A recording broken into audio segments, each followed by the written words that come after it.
Hey, it's Wrestling Uncensored tonight on the show. AEW going on a Canadian tour. Kevin Owens and Sami Zayn reunite on SmackDown, and the Elite reunite with Hangman Page on AEW Dynamite.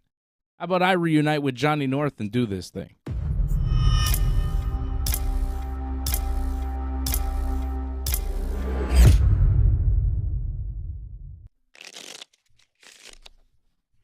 Right? Everybody's getting back together this week. It's a week of reuniting. Big emotional returns. Well, not returns, but, return of a group, return of the teams.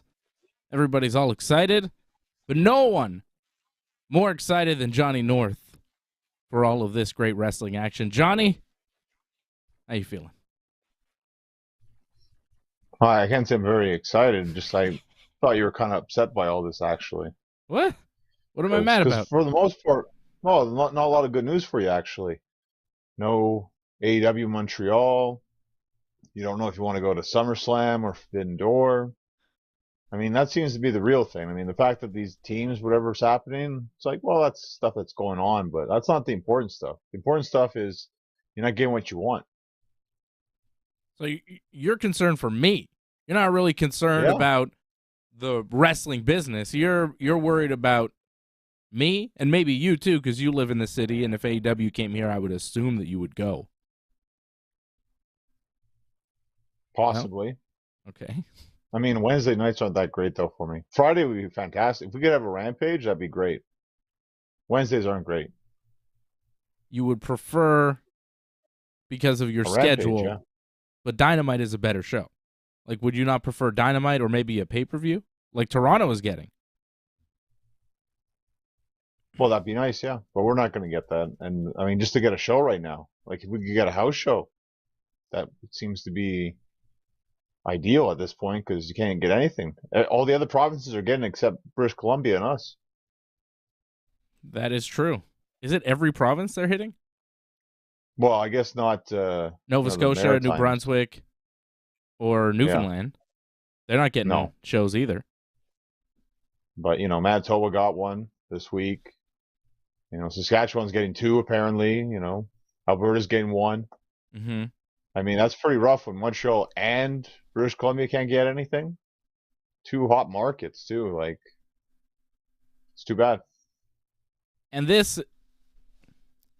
is upsetting in a way because you would think AEW would want to come to Montreal. That's my problem with it. I have no problem with AEW going to different cities in Canada. I think that's great. They just did Dynamite in Winnipeg this past Wednesday. I thought that was cool. They're going to do the pay-per-view Forbidden Door in Toronto, which is cool. I'm thinking about going. I mean, AEW New Japan pay-per-view in Toronto, that's pretty good, right? That's the 25th of June. Pretty good. Pretty good. It might be difficult for me, for my personal schedule. I'm not going to get into it, but it might be tough for me to get there. Because the special day happens the day before, so yeah. Yeah, it's my son's birthday the day before and other things too. So there's other stuff that I have planned for that kind of week. So I don't know if I'll be able to go to that pay-per-view in Toronto, but man, when they announced it, especially the New Japan element, right? It's AEW and New Japan. It's not too far away. We'll see. I think tickets go on sale next week. We'll see what tickets are like, and then I'll make a final decision on that, but tempting. So that makes sense to me. Hamilton is getting Dynamite June 28th and a Rampage taping as well. July 5th, they're going to do a Dynamite Rampage taping in Edmonton. What famous wrestlers ever came from Edmonton? I mean, come on. Don't still exist? I don't think. Yeah. They don't exist anymore, but there was other than Chris Benoit, I don't know. Anyways, July 12th, they're going to be in Saskatoon for Dynamite, and July 14th, Rampage in Regina, home of our buddy Patrick out in Regina. So hopefully he gets tickets for that, and if he wants to go. Great for him. Mm-hmm. And, great for Alberta, too. And, well, that's Saskatchewan. Alberta is going to get, well, they got Edmonton's getting Dynamite and Rampage, and then Calgary is going to get a house show at the Saddle Dome as part of the Calgary Stampede, July 15th That's on a big. Saturday. Wow. Mm-hmm. Which is, if you know the history of wrestling in that area, wrestling and Stampede in Calgary go hand in hand, right? The big, It was a pay-per-view. right? Well, Canadian Stampede, of course, WWF, but I mean, even before that, when Stu Hart had Stampede Wrestling, their biggest show of the year would be during Stampede Week.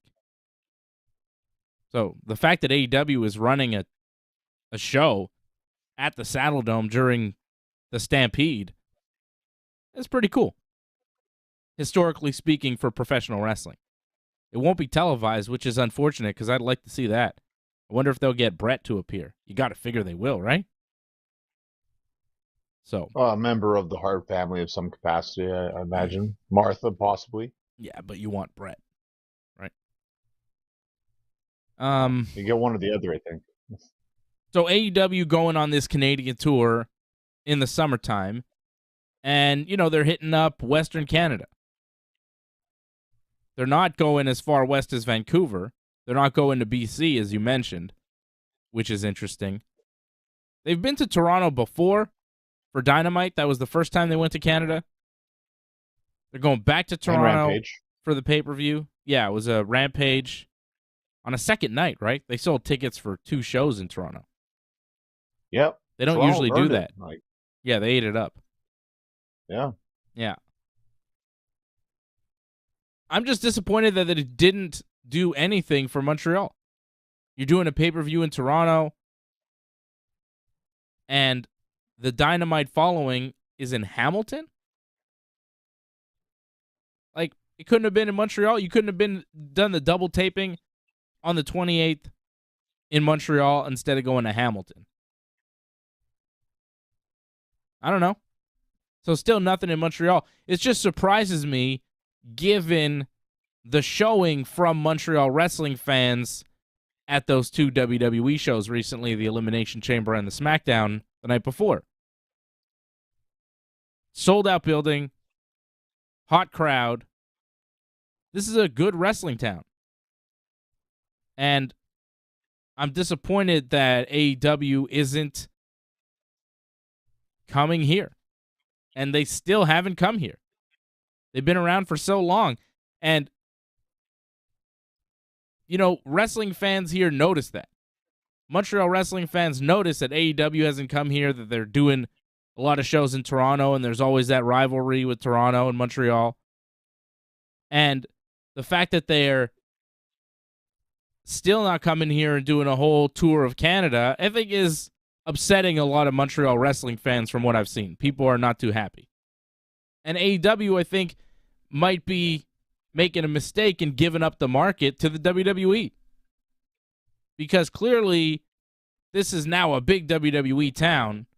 We show up for the WWE, and AEW is not so interested in coming here. They're not making it a priority.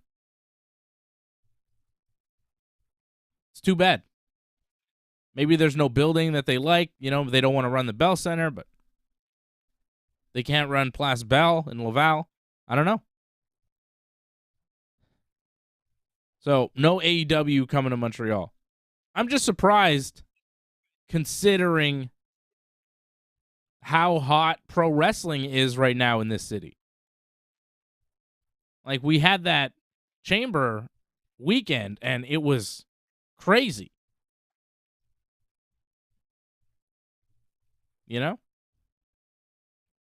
No, I completely understand you, but you have to also take into consideration that, WWE, they have guys that people in Montreal want to see in the main event. They have Sami Zayn. They could have put Kevin Owens in that spot too. Mm-hmm. They have 2 guys that could easily, sell at the Bell Center in a sense. Even though, I think the Bell Center was practically sold out just in the fact that it's a pay-per-view alone. Yeah. People are just starving for wrestling, I think, in Montreal. But I think with AEW, they lack the confidence right now of selling out Montreal.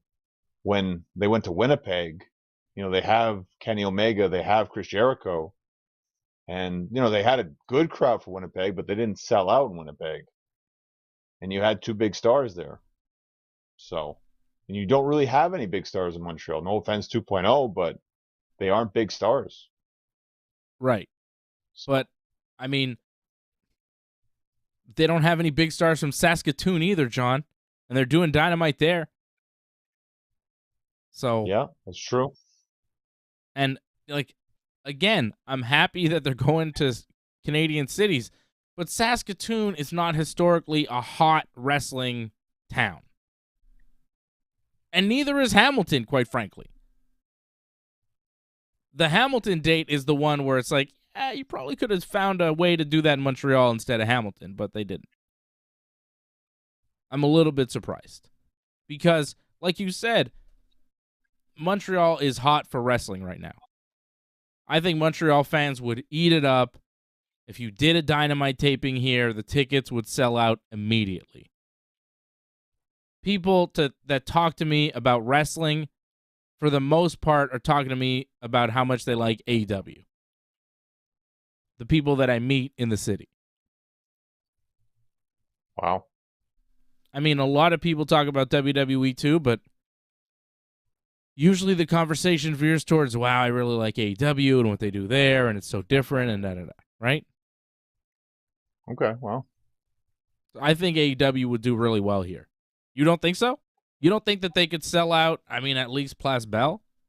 I think that they could sell out like an 8,000-seat venue. Like, I think it's possible, but I think they lack the confidence to do it seems. Because you would think Montreal, that would be a no-brainer, right? Yet, like you said, Hamilton gets it. Saskatchewan's getting 2. Mm-hmm. Alberta gets 2 before us. So clearly there's a lack of confidence in them in Quebec. So it's highly unfortunate, but it's the way it's going to be. And we're just going to have to accept that what WWE gives us, because that's all we're getting. Yeah, well, that's pretty good. WWE is taking care of the Montreal market very well over the past few years.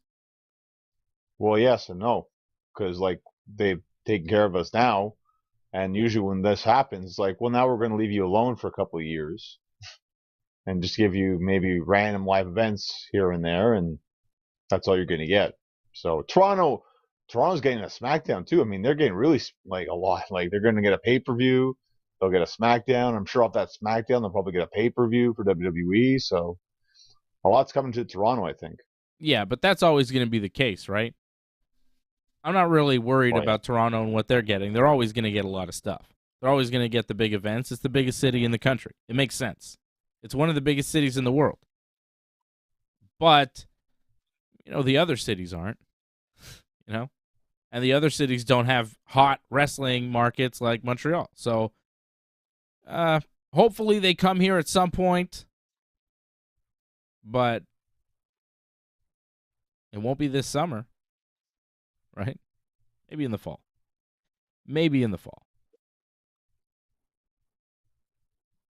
How about AEW Dynamite? Huh? Look, just one more thing. They come enough to the Boston area. They do New York, I think, always in the fall, right, for Grand Slam. So it's not impossible for them to do Montreal in September, but I wouldn't hold my breath for it. Because, I mean, if you're coming to all these places in Canada, it's this big tour of Canada, and Montreal's not included. I just feel we're not going to get it this year, sadly. Yeah. But, I mean, most of the tour is in Western Canada, right? Except for the Toronto and then Hamilton date. That's why that Hamilton date really kind of bothers me, because it's like, really, Hamilton is not that far from Toronto. You're doing a show in Hamilton a few days later. That show could have been in Montreal before you go out west. It's not like Hamilton is a stop on the way to Regina, Right. It's not even, I mean, they're in Toronto on the 25th or in Hamilton on the 28th. They could have been in Montreal on the 28th. That's the one where I'm kind of like, I understand they want to do Western Canada, fine. Edmonton, Saskatoon, Regina, Calgary, that's all on the other side of the country. But Toronto is not so far. And Hamilton is real close to Toronto. Like, I'm surprised. They still haven't done Ottawa. Mm-hmm. I mean, they'll never go to Halifax, right? Nobody goes to Halifax. WWE doesn't even go to Halifax. I think maybe once in a while they do. Once in a while they do, like a house show there. But it's rare. Right. I don't think New Brunswick. Maybe St. John's gets something in New Brunswick. St. John, I think once in a while they'll go to New Brunswick for a house show too. It's rare though, but you're right. It is rare, yeah. But I think maybe there's something to look into the fact what Tony Khan tweeted about, I think recently, about him covering the cost of expenses for travel for the talent.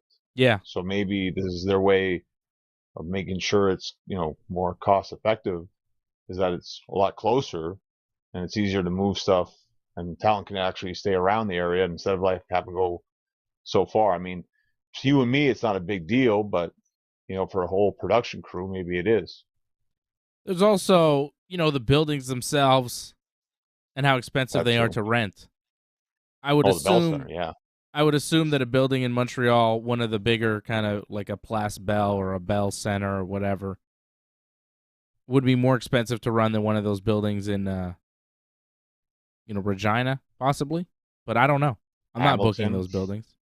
You would assume, right? Because Montreal is a bigger city, that they would charge more for the rent because there's more competition. I mean, Drake tickets went on sale, and it's like $600 for a ticket on the floor for general admission. We're the highest taxed province, aren't we? So yeah, it's not cheap doing business in Montreal, and that might be part of it. Goddamn, pal, get the money back. We'll buy tickets, Anyways, AEW not going to Montreal, not going to Quebec City. Clearly anti-Quebec company, but whatever. For now, I mean, this year. We're being disrespected. But hey, we're not going to name a street after Chris Jericho like they did in Winnipeg, right? Jericho got a street named after him. My God. The premier was there giving him a medal and stuff. I'm like, is there nothing better to do in Manitoba than give medals to Chris Jericho? It was a little surprising that they got every big government official from the province of Manitoba and the city of Winnipeg seemed to be there to award things to Chris Jericho. But yeah, it was cool. Good for Jericho, I guess. But it was like, what? What are all these people doing with Jericho right now? They just want to go to Dynamite? What's going on here? What is this government? I think it was probably helped with the promotion, possibly. I think it helped a lot. And, when you think about Winnipeg, sports heroes, I don't know, can you think of many? I can't. I can't think of any. Except I'm Chris sure Jericho and Kenny Omega. Right. There's other ones too, I think. Just don't but they're all hockey players or CFL players or people I have never heard of. You know what I'm saying? Well, maybe I've heard of them, but I don't know. I couldn't name a famous Winnipeg person. But wasn't Piper from Winnipeg too? Was he? He may have been. I can't remember exactly, but I thought Piper was from Saskatchewan. Well, really? Okay. I thought Piper was from Regina or something. No? Well, I'm sure someone can look that up, or you can look that up right now if you want. I'm trying to look it up now, but I might not get the correct Saskatoon. He's from Saskatoon. I was right. He is from Saskatchewan. Okay. Born in Saskatoon. The Hot Rod. So not. So there you go. That's where they get a show. Are they going to honor the Hot Rod when they do the Saskatoon Dynamite? Wow. I didn't realize. Hot Rod is from Saskatchewan. He's got to be the greatest wrestler of all time from Saskatchewan, right? He's got to be the most famous person to ever come out of Saskatoon. Where's Patrick C. Hamilton from Saskatchewan when I need him to help me out with that? But, like, is there a more famous person from Saskatoon than Rowdy Roddy Piper, or maybe the whole province of Saskatchewan? It's Rowdy Roddy Piper. He came to kick ass and chew bubble gum, and he's all out of gum, you know? That guy. Pretty good. But that's it. Unfortunately, he's passed away, but we still have like legends here that they could honor AEW, like Jacques Rougeau. That'd be huge with AEW. They could do something like that. Yet, again, they passed on Montreal, sadly. It's very odd. Very odd, sadly. Well, they're bound to come here eventually, right? At some point, if the company continues to exist, they'll come here. I mean, I saw WCW here. I saw TNA here. All these companies eventually show up. Just takes a while. We went together to that TNA show. I remember that. It was good. Yeah. The Pierre Charbonneau, I think, if I'm not mistaken. Yeah. It was a small building. Yeah. They can't do Dynamite there. No, that would not work. No. But it was cool to see Kurt Angle in such a small building. I think Christian was on that show. Christian. Yeah. Main event, yeah. Kurt Angle versus Christian main event, right? Yeah. That's right. It's pretty good. Not too bad. Not too bad. That was a good show. The WCW show was pretty good too, brother. Jacques Rougeau. You talk about Jacques Rougeau. He beat Hulk Hogan that night. That's true. Beat Hogan, yeah. It's crazy. Were you at that? No, I wasn't at that. Oh.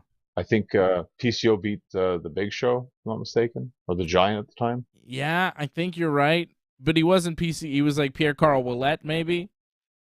I don't think they called him PCO at the time. But yeah, I think it was him and the Giant. That sounds about right. See, the undercard isn't that great for the WCW show. The main event, fantastic. That undercard, not so great. I mean, Ric Flair's there, but he's not wrestling. Yeah, but Flair was there. Right. Not wrestling, though. But yeah, but he was in like Jeff Jarrett's corner or something against Luger, possibly. Probably. I can't remember. It was a long time ago. But I do remember seeing Ric Flair and thinking, oh my God, that's Ric Flair. I think it was the first time I ever saw Ric Flair in person. So that was pretty good. Yeah, right? It's cool, but when is Ric Flair coming to Montreal? Maybe with the WWF, but I don't know if he ever came here with them. Well, might have been the first time he ever came here to wrestle, to appear. I don't know. It was, I want to say maybe he came like when he was feuding with Hogan a little bit, right? Like they did some house show matches. Maybe he did one match here, possibly. It's possible, but I don't recall it. I don't recall Hogan coming here during that era for house shows. Because I went to those house shows in the early 90s as a kid. Yeah. I never saw Hogan. I didn't see Hogan till that WCW show. That was the first time I saw Hogan, too. In like 96. Something like that. I want to say it was 97, but yeah, I think you're right. Yeah, it might have been 97. Okay. You want to get into AEW Dynamite and whatever happened there? Oh, it was a good show overall for Winnipeg. The crowd was hot into it, and I thought for the most part you had some pretty good matches. Yeah. I liked the end of Dynamite. I thought that was pretty good. And the beginning. I actually thought the finish wasn't that good, but okay. Well, the whole post-match stuff was cool, the way they did it. Okay. I mean the finish of the match. Yeah, I didn't love that.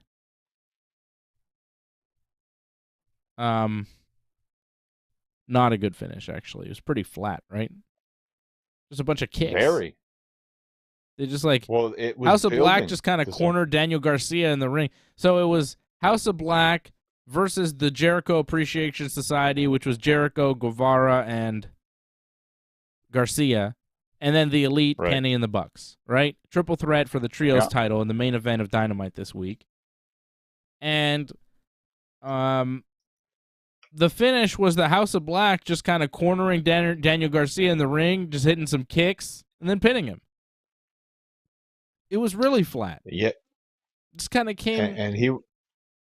Yeah. Well, just one thing, like Jericho was the legal man. They knocked him out of the ring, and then they just grabbed Garcia Oh, really? and then pinned him. Yeah, Oh, and it's I like didn't that even was notice. clear as day. Like that happened. Like I guess there's a lot of action going on, but like to me that was like so obvious. Like because they made the tag to Jericho where it's like, oh, we're gonna gang up on him 3-on-1, and Jericho made this one big stand against them, got beat down, but they knock him out of the ring and then just grab Garcia. I think obviously there was supposed to be a tag, but they forgot.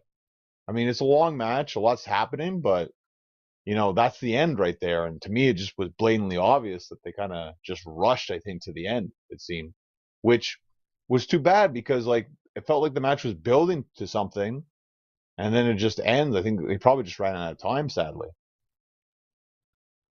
I mean, it was one of those matches, right, with a lot of chaos happening, Young Bucks style, bunch of guys involved. It was what it was.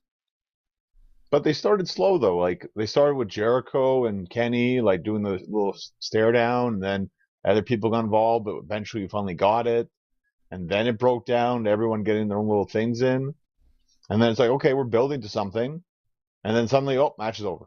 Yeah. I was like, what was all that build for if it's just going to end like that? That was disappointing. But again, when you have like TV matches, like you're going to get that sometimes where it's just like, well, we have one more time. Yeah. Well, that may have been part of it. That may have been why the finish was so kind of flat. You're gonna be surprised when I tell you what I thought the best match was on Dynamite this week. You're gonna be surprised. Well, I don't know. Again, I thought Orange Cassidy, like Jeff Jarrett, thought that was a really good match. That may have been the best match, I think, possibly. I'm trying to think back. It wasn't the first match. What was the first match again? It was Moxley, Claudio, and Wheeler against Hangman, Uno, and Stu. See, that wasn't bad. No. It's a debate between those two, I would say. But I actually probably liked Orange and Jeff more just because, like, Jeff, like, to me, it felt like he was going to win the title. Like, I maybe one or two times where I'm like, yeah, he's going to win, but he didn't win. So it's Yep. probably that match just because they made me believe. I agree with you 100%. Everything you just said. Okay, I'm not surprised, but, even though it's Orange, like, Jeff Yeah, Jarrett's really good. But I haven't been loving his matches lately. He's been wrestling every week on Dynamite, and I haven't been a huge fan, but this one was great. The matchup with Jeff Jarrett was really good, and it did kind of feel like, oh, it's a new belt, right? It used to be the All-Atlantic, now it's the International title. Maybe they're going to give it to Jeff Jarrett. They teased Jeff Jarrett and Jay Lethal winning the tag team belts, and they got a huge reaction, right? Yeah. When they took the tag team belts, but it was kind of a screwy finish, and they gave them back, like, the fans went nuts.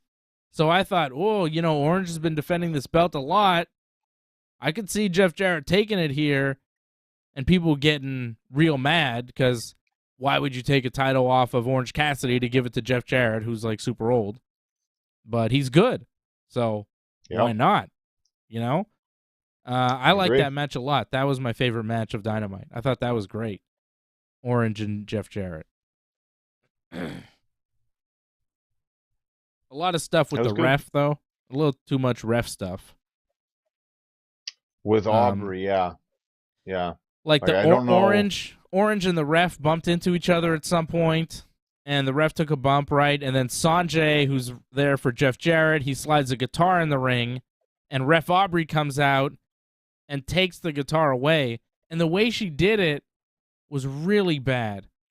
The way she took the guitar away from Sanjay, I don't know if you noticed it, but Sanjay had the guitar like over his back like this, and Aubrey's behind him going like, come on, come, like a wrestler setting up a finishing move. Oh, yeah. Yeah, no, I caught that, yeah. You know what I mean? I'm like, well, you shouldn't expect him to swing it further back. He could just hit the person now. You should grab it out of his hands as soon as possible. There was no urgency. It was like, I'm going to get it, so I'm going to get the pop. It was really bad. No, you're right about that. Yeah, that wasn't good. Yeah. No. 100%. I really didn't like That's a that. wrestler And thing. I know people shit on Ref Aubrey a lot, and I'm not one of those guys who's going to pile on, but that was horrible. Like, that was a really bad moment. You're not, and also, like, just realistically, you shouldn't be expecting him to swing it back for you to grab it. And when she's like, come on, I'm going to, like she's setting up for an RKO, so that when she grabs the guitar, the fans pop, because she knows that she's going to get the pop. But she shouldn't be looking for a pop because she's a fucking referee, man. But she thinks she's like a star of the show, you know? It's not good, She just man. had the wrong... And for some, you know, in the old days of timing. wrestling, this would not be tolerated. She would be gone. You know, for something like that, you would be gone. Some of the wrestlers would be like, get the fuck out of here, you know? But she's popular in the locker room with certain people, I think, so whatever. But that was... Like, to me, it's not a fireable offense, what happened. It's just, you know, just gotta say, like, hey, like, that didn't make a lot of sense right there. You gotta be a little bit impartial right there. Like, that seemed like you were a part of the match right there. Like, that's not the right idea. But I don't think the intent was, you know, it was a her run-in. intent wasn't that. It was a run-in from a referee. Right. What the hell is that? That's a spot for a wrestler. That's a spot for somebody to help Orange. Like, that's a spot for Trent. You know what I mean? Well, or Danhausen. Or what? You know what I'm saying? I know Danhausen is hurt. I think he tore his pec. Right? Something happened to Danhausen. He barely did anything in that match. I don't know how he tore his... Like, I guess it happened early, because that's probably why he didn't... Because I remember watching that match. He didn't do much. But I guess it's probably why. So Aubrey takes the guitar away. She's helping Orange. Orange grabs the guitar at that point, but Satnam takes it away from him. Orange takes a bump, trying to pretend that Satnam hit him, trying to do the Eddie Guerrero trick. And the ref Aubrey, ejects Satnam and Sanjay from ringside at that point, which really should have happened. She screwed this up too. What? Well, she screwed this up too, because she threw out Satnam. Yeah. And then when she was trying to throw out Sanjay, like, she didn't let it sit in enough. She just kindly did it, like, super quick. So the audience caught on only to the first one, but they didn't let them react to the second one, because she just kind of did it way too fast. Like, so she needed to do the point again, and then another throw out, not just like, oh, you're out too, you know? Like, it was kind of just like a side thing. You wouldn't even know unless commentators said, oh yeah, Sanjay's out too. But then she chased them off. Well, because the other referee came up, though. She started leaving the ring before the other referee came up. She was out of the ring before the first referee, had revived. Ref Aubrey was chasing off Sanjay and Satnam. This was a run-in. This was a save made by a referee. Okay? It was poor booking there. Well, I think though with that is that they weren't leaving, so it's like she's kind of telling them, "Hey, get out," kind of thing. So that kind of can work. She and she doesn't come back because she chased them to the back. She never even turned her head to see what was going on in the ring anymore. At that point, it didn't matter because she knew that it's all fake and she's supposed to go. I'm not going to disagree with the turn. There should have been a turn kind of thing, but yeah, I see what they were trying to do. The execution could have been a bit better. Yeah, I know what they were trying to do, but it failed miserably. Also, you can't have the referee make a save like that. She takes the weapon away. She ejects the guy. She chases them off. Like, well, the thing is, too, this is one of like two different run-ins, right? Yeah, so Jeff Jarrett then distracted the original ref, which allowed Jay Lethal to come in and hit Orange with the Golden Globe trophy that they took from a guy. But it was a 2 count, and Orange was hurt, and his knee was hurt, and he fought back, and eventually hit the Orange Punch to retain the title. The match was good. The guys did a good job. The referee run-in was, it just shouldn't happen. The referee is not there to be a star, to take attention away from the wrestlers in the match, to get pops for herself. No other referee would do this. No other referee in pro wrestling today. None. I don't know why this is allowed. I don't know who likes it.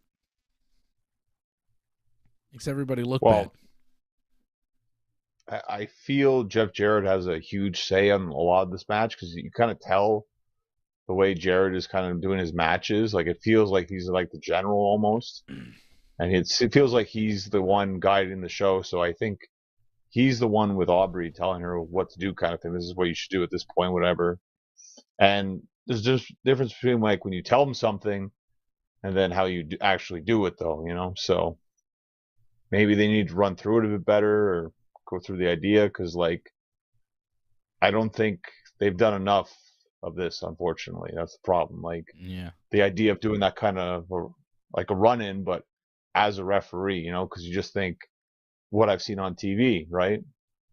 This is what they do for the run-in, so that's how it came out. right. But those are wrestlers doing them, not the referees. I know. It's not a referee run-in. Anyways. So the House of Black win the main event there over the Jericho Society and the Elite. And Jake Hager comes out after the match and attacks the House of Black for some reason. He gets attacked by them. And then the Jericho Society and the House of Black, they all brawl. And at this point, Hangman Page comes out because he was backstage with Johnny Hungy and Alex Reynolds brawling with Moxley, Claudio, and Wheeler Utah. So they're still fighting. So Hangman comes out from backstage into the ringside area, brawling with Wheeler Utah. Claudio and Moxley show up, and they have Hungy and Reynolds on the stage, and they take them out on the stage. So Claudio and Moxley are free to do a 3-on-1 attack on Hangman. So Hangman is alone in the ring as Wheeler, Moxley, and Claudio start advancing on him. Who steps behind Hangman to back him up but his old buddies, the Elite?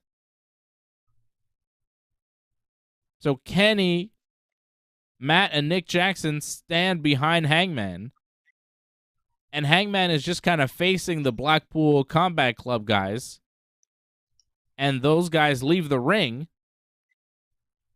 and Hangman doesn't seem to know why they left the ring at this point, because he doesn't know that the Elite is behind him, kind of backing him up.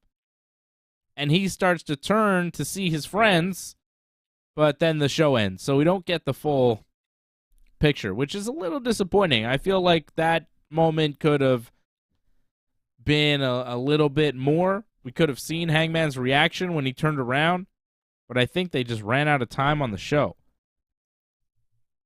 But the pop that they got when the Elite was there backing up Hangman, that moment there was something. It was pretty damn good. It's something that they've been teasing, that they've been waiting for a long time, to bring the Hangman back in the fold with the Elite. And it seems like we're heading in that direction. I don't know where this leaves the Dark Order. I don't know what this means as far as a feud with the Blackpool Combat Club, but it seems like Hangman and the Elite might be reuniting in some way. It was a cool finish to the show, and it leads to more in the future. You know, what's the situation? Is Hangman with them? Is he not? How do they move forward? So we got something out of that. Well, they gave you a lot of possibilities, pretty much, right? Like, it might go down a certain direction where Hangman rejoins them. I think there's still going to be a bit of friction because there was still some issues the last time they faced off. I think it was at All Out last time, right? In the trios final tournament. So they still have some little things, I'm sure, issues, but you know, I think we're going to see segments where they're going to have like talking again and the possibility of teaming up, and Hangman will probably get beat down again by Moxley's crew, and then we'll see a couple of saves again. You know, it's something you see a lot in wrestling. Just will it end up with him joining the Elite though? Because then they outnumber like Moxley's crew. So I'm not sure if we're going exactly in that direction. Maybe you get a trios match. I don't know. We get another member to join the Blackpool Combat Club. Yeah, I don't know how all that works as far as the matches. Because the Blackpool Combat Club is only 3 guys, unless Bryan Danielson comes back and joins the group again. That makes it interesting, yeah. Right? That's a possibility, which would be kind of cool. Danielson and Moxley and Claudio and Wheeler against the Bucks and Kenny and Hangman. I think that would be a hell of a match. They could do some stuff there. Stadium Stampede, Double or Nothing. Yeah. They could do stuff there.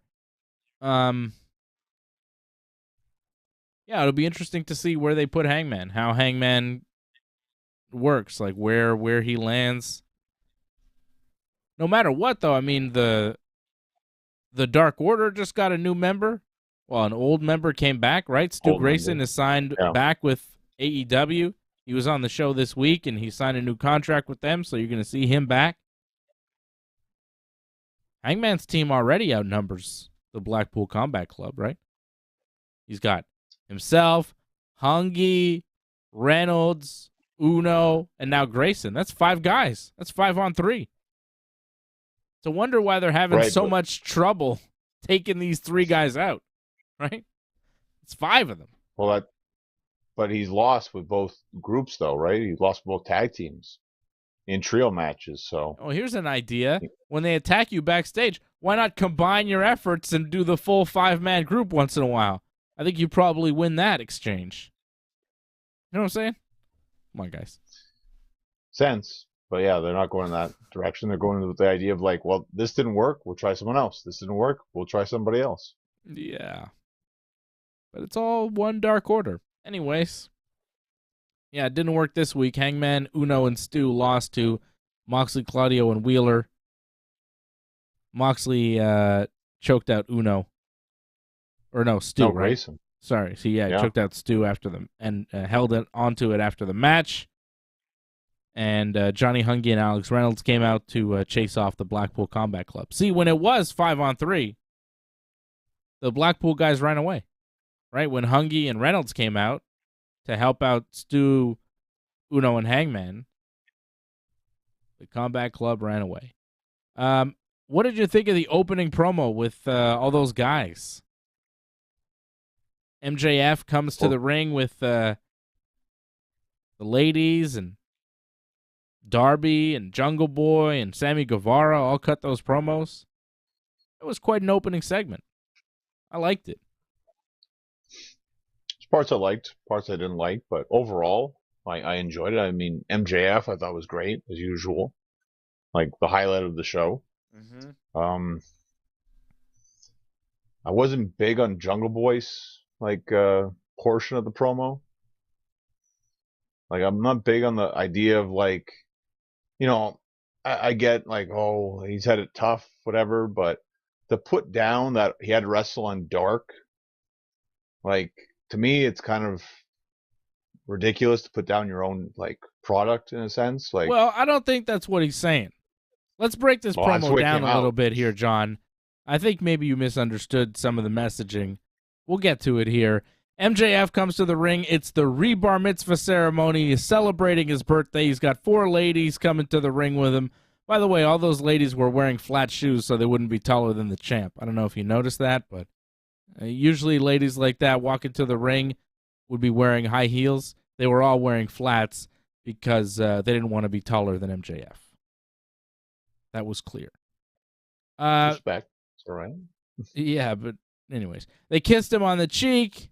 He made out with the last one, MJF. See that? The last lady was the champ. Okay.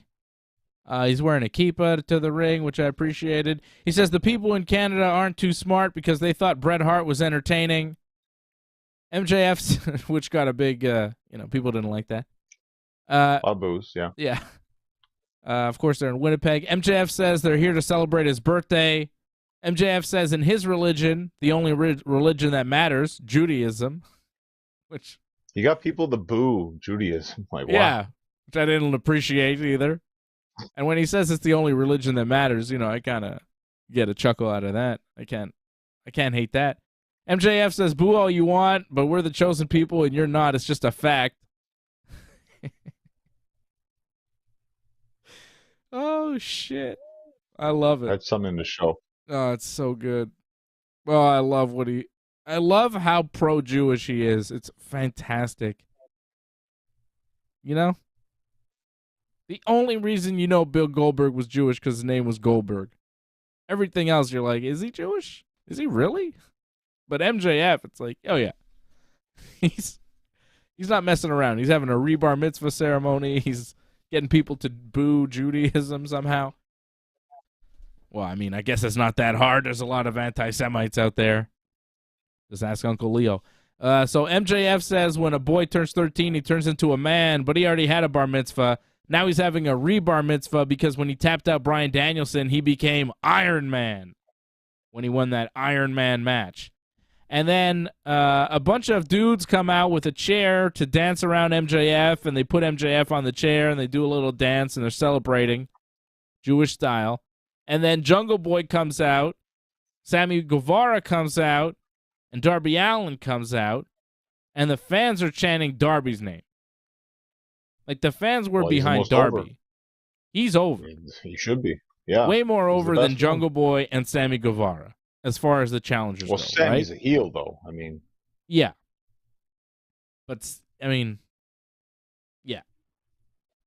But he's going up against MJF, who's the top heel. So it's tough for Sammy. He's in a weird spot. Yeah. MJF says, what do you guys want? And they all say a title match at the same time, which was really cheesy. Jungle Boy talks about wrestling MJF at Double or Nothing 2020 and how MJF cheated to win. He says MJF went on to get every opportunity in the book, and Jungle Boy went on to wrestle on Dark for the rest of the time that they were in Jacksonville during the pandemic. Jungle Boy says MJF has never had a match on Dark, but he knows Sammy and Darby have. MJF has never wrestled on Dark, Elevation, or even Rampage, which is surprising. I was like, damn, he's never even wrestled on Rampage? This guy... Jungle Boy says there's a lot of talented men and women that work hard for the 60 seconds of TV time that they get, while MJF comes out every week with the same hokey bullshit every week, which the fans popped for, because they pop when you curse. But, I think Jungle Boy was not putting down Dark or Rampage or Elevation. I think he was just saying, I work all those shows, and they're not as prestigious, and they're not as, they're not on TV like Dynamite is. They're not as important. Everybody knows that. And MJF is exclusively a Dynamite wrestler. He's only on the big show, while pretty much everybody else in AEW has wrestled on, Dark and Elevation and Rampage. I mean, even Kenny and the Bucks wrestled on those shows, but not MJF. Jericho's wrestled on Rampage. It is kind of weird that MJF's never wrestled on Rampage, but MJF doesn't wrestle very much. Right? He doesn't wrestle very often on TV. It happens once in a while.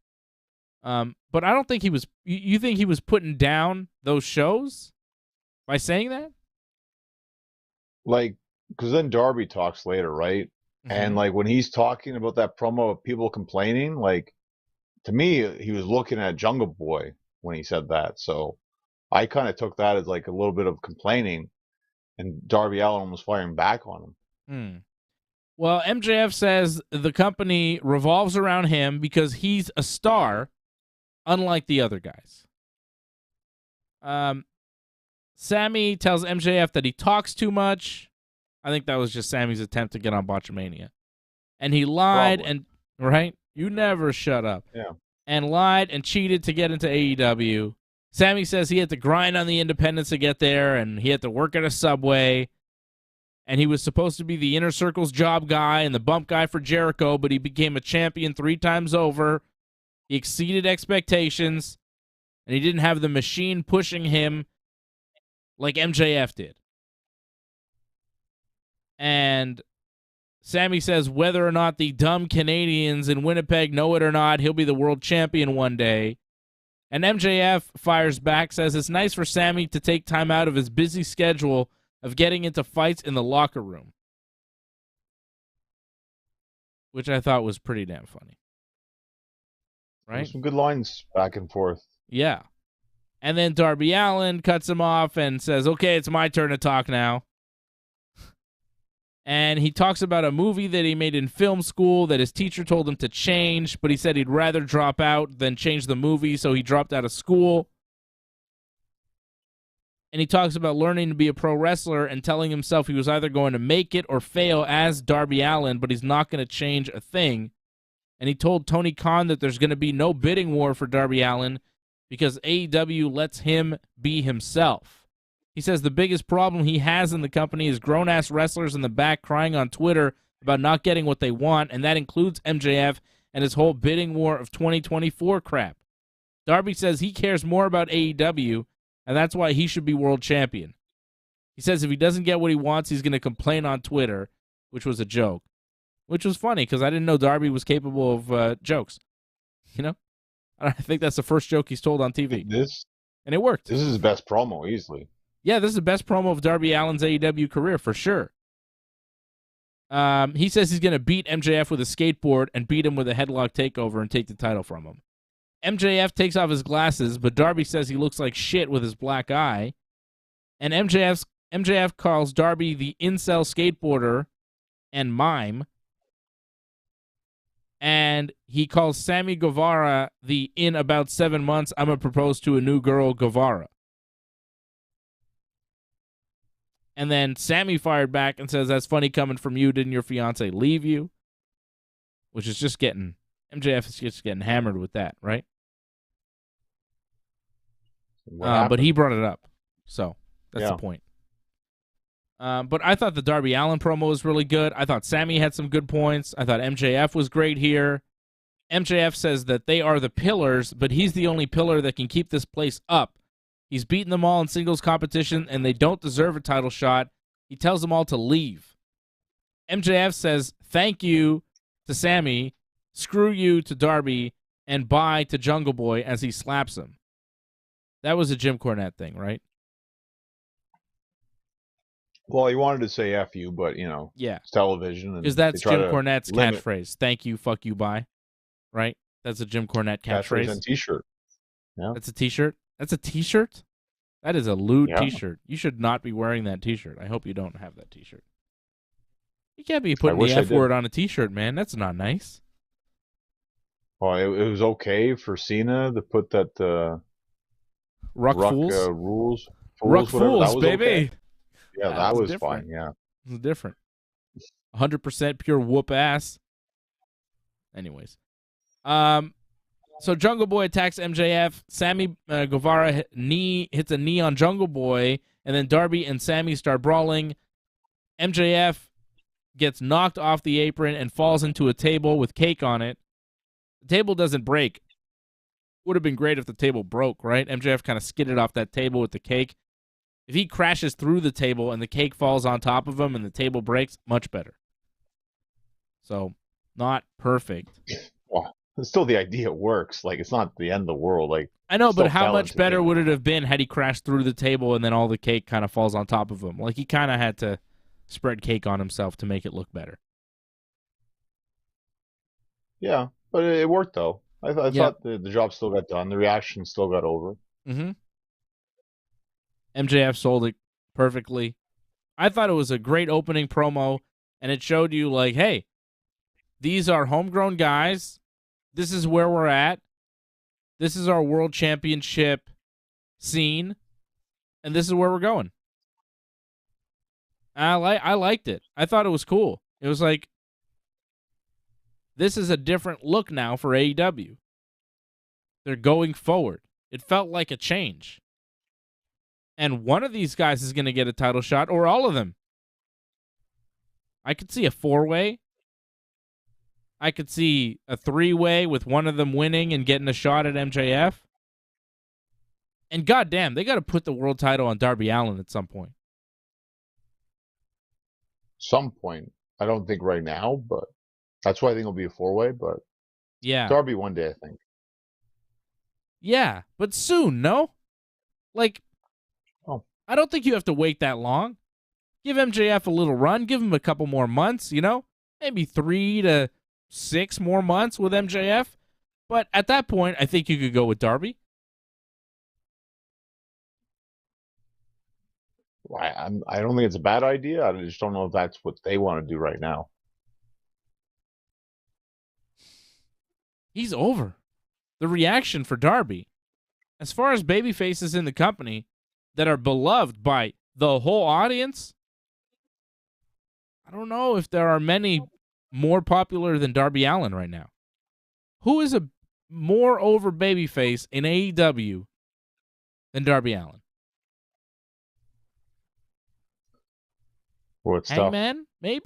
But even Hangman kind of gets boozed depending on who he's facing, Not Darby. I think they want it to be Ricky Starks, but I don't know if he's there yet. Nope, he's not. He's not over. He doesn't have the excitement that Darby has. He's popular, but he's good. Not, yeah. He's talented, but he's not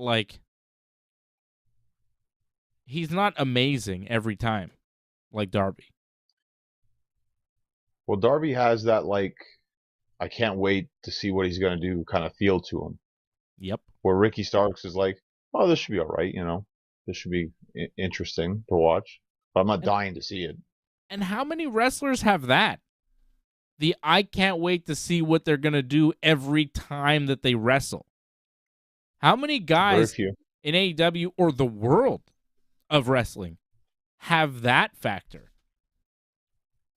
I mean, it's a limited list. It's limited, yeah. Right? I'd put Darby as the world champion. Look at Darby over my shoulder over there. See Darby? See little Darby? I see him. He's ready for the belt, baby. See if he survives tomorrow. It's happening tomorrow. Is Darby okay? They have a watch along. Oh, okay. Have a watch along. You got to make sure AJ just little Darby. I thought you meant big Darby. A little Darby will be okay. Okay, little Darby? He's all right. He's a good man. AJ won't sell him? Okay. Yeah, he better not. Jeez. You should see what I have around here. I got all sorts of stuff. Just found one of these.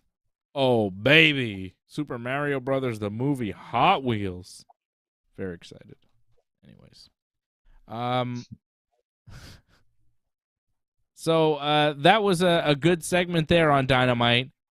Jade Cargill beat Nicole Matthews in a squash match. Nicole Matthews is apparently Canadian. Jade improves to 54-0. Renee interviewed Jade after the match. Jade gets in her face and goes, "Aren't you from Canada?" Which I thought was great. I was like, get her, Jade. Like, she looked like she was really aggressive and maybe going to attack Renee. And then Taya Valkyrie came out and confronts Jade, but Layla Gray gets between them, and Jade goes to leave, but Taya catches Gray and hits Jade's finisher on Layla Gray. And then Mark Sterling is back with Jade Cargill and kind of talks to her at ringside as they go backstage. I haven't seen Mark Sterling with Jade Cargill in a while, right? Like, what happened there? Anyways, Taya Valkyrie in AEW. Didn't he sell her contract? I thought that's what happened. He sold her contract or something, but I don't know. Yeah, I don't know. But Taya Valkyrie and Jade Cargill now seems to be a thing. Will Taya Valkyrie be the one to beat Jade?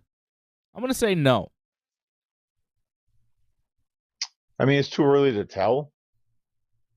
But, I mean, you'd expect no, but let's see how far they take this. I mean, if it's just going to be a Dynamite, probably not. If it's a pay-per-view, there's a good chance. I wouldn't do it.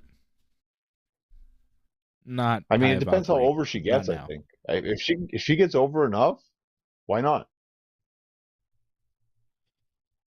Yeah, if she gets over enough, I guess. But like, currently, like if you booked it next week, no. Well, that's why we didn't get it, because like let this build a little bit. Mm-hmm. Okay. The lowest point of this show was QTV. Right? I didn't think it was the lowest, but Dude, okay. Like I can see why you didn't like it. come on. So QTV is a mock TMZ thing. There's Right. QT Marshall, Will Hobbs, some Australian lady, and Aaron Solo, and like another guy in the background. Right? It's like a fake Two other TMZ. guys in the background. Two jabroni guys in the background. They show footage of Wardlow's car getting broken into, and it's revealed that Aaron Solo was the one who broke into Wardlow's car. So this was all a work. It wasn't a real break-in. Shocking. And then somebody asks, what's next for Wardlow? And Solo says, oh, whatever's next for Batista, but not as good. Which is the dumbest shit to say on your TV. Like, go ahead and bury the guy further. Why don't you?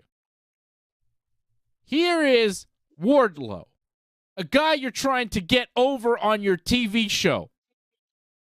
And you tell us that he is a shit version of that old retired guy who works for WWE. How fucking stupid do you have to be to let that air on your TV? And how fucking stupid do you have to be Aaron Solo to say that shit on TV? Oh, Wardlow, the guy we're trying to get over? That big hoss that we're trying to push? Yeah, he's just a shit Batista. Let's put that in our fucking audience's minds. That's smart. That was the dumbest shit maybe they've ever done. They just shot Wardlow right in the foot. Here's a guy that is just desperate to be a star here in AEW, and they're like, on their TV show, on Dynamite, this wasn't even buried on Rampage. They put this on a Wednesday night. Aaron Solo getting TV time to tell the world that Wardlow, the guy that they've been building for 2+ years now, is a shit version of Batista. And QT said ruthless aggression like Vince McMahon for some reason. How fucking stupid. Is the Nightmare Family just working for Cody and trying to sabotage AEW from the inside? I mean, I don't understand what the hell they're trying to do. Poor Wardlow, man. Poor Wardlow. I would be so pissed seeing that if I am Wardlow. I would be so upset. Really, they said what about me? Well, goddamn, man. He's just a shit Batista. What's next for Wardlow? Whatever's next for Batista, but not as good. What?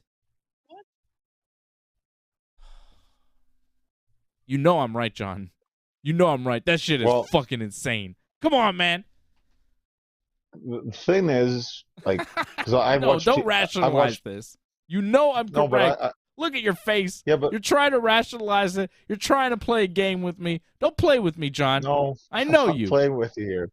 I'm playing. I'm just telling you. Like, sadly, I've watched TMZ, like the actual show, and this played out a lot like how they do their shows. They say lines like that in their show about like actors, and then people get caught. But that's that's TMZ. That's what TMZ does. A parody. TMZ, parody. But why mention Batista? Why bury your talent when you're doing a parody on a wrestling show? Well, he's a retired wrestler. It's fine. They're burying their talent. They're saying that this guy who we're trying to make is a B version of Batista. That's all he is, and that's all he'll ever be. Because apparently that's what AEW sees him as. But it's the heel group who are doing a parody of something else. So, like, you don't take it that seriously, though. Because it's just, like, bad humor, pretty much. So, like, You take it way too seriously for what it was supposed to be, I think. This is a guy telling us that Wardlow is a B-level Batista. Good job, AEW. Wardlow should leave the company immediately. As soon as his contract is up, he should go to WWE. They'll take him. And they'll show that he's not a B-level Batista. I don't know. I don't think Batista was really that good, to be honest. Batista was the drizzling shits. So I thought Batista had some good promos. at the end, heel Batista. Blue Tista, yeah. Yeah, how many years of shit Tista did we get, though? It takes some time for some people. The problem is, too, When he shaved his head, he got good. Hair Batista? Not yeah, but good. look who he was feuding with. He was feuding with Triple H a good chunk of that. Yeah, it was I think that hurt him a lot. Yeah, it was very much awful. Like, you want to talk about, like, the worst Hell in a Cell match, like, that's up there. Batista, Triple H. So many bad matches. There was three. Matches. 3 in a row, too. Ugh. Batista and Randy. God, we had to sit through some garbage.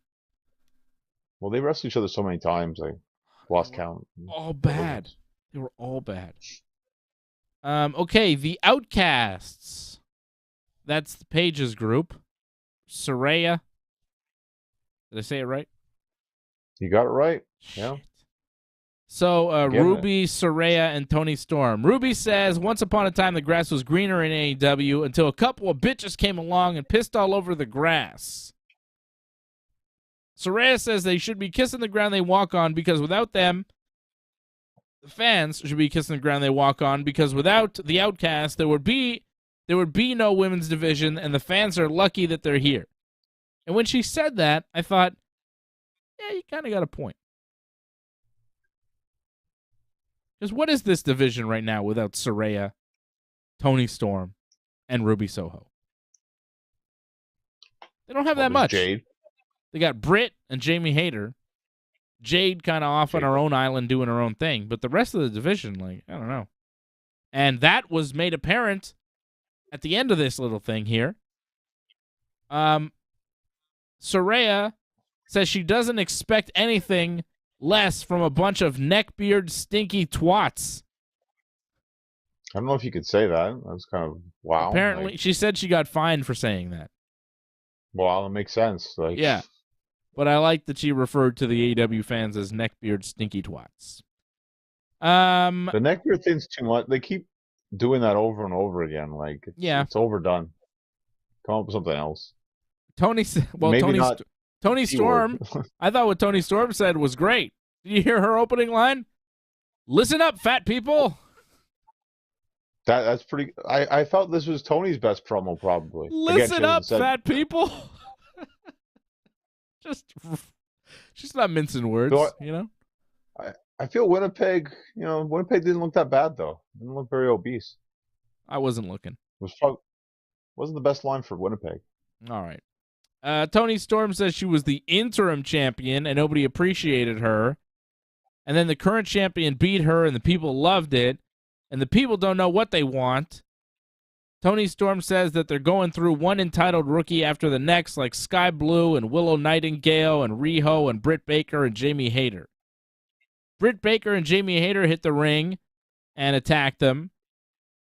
Britt takes off her belt to use as a weapon, but the Outcasts take control of her and beat up Hayter and Baker because it's 3-on-2. But then they get backup.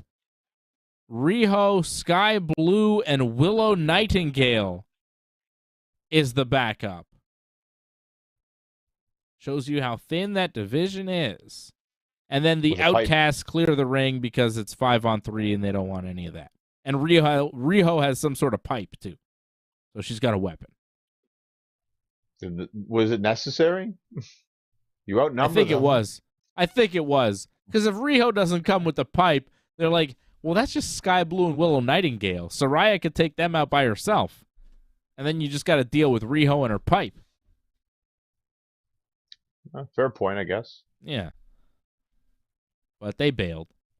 So that's the backup. I don't know what the match is exactly. Maybe Riho, Hayter, and Baker against the 3 Outcast ladies at some point. I don't know. I don't think they know yet how this is The going to promo wasn't unfold. bad, though. Not a bad promo from those 3. Well, it's good to establish the group. You got to put them together. Like Ruby had her solo thing. That's good. Give her reason, but now you got to show the group it's a cohesive unit. So we needed that, I think. Yep. I thought it was decent. I like them as a group. I'd like to see them add a couple members. A member or 2. I think it would be fun. Okay. Yeah, which so that's ones though? What? Which, like, on the current roster, like, who would you take?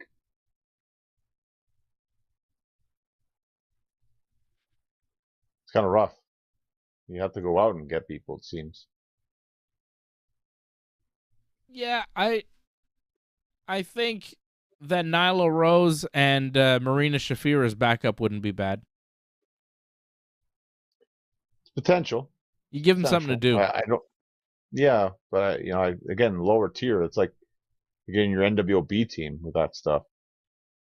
I don't know if you that's really fine, need that at this point. because right now we've established it's 5 baby faces opposing them. Right? You've got Willow, Riho, Sky, Britt, and Hayter. So the upper echelon there is Britt and Hayter, and maybe Riho. So they match up well with Riho and Soho match up.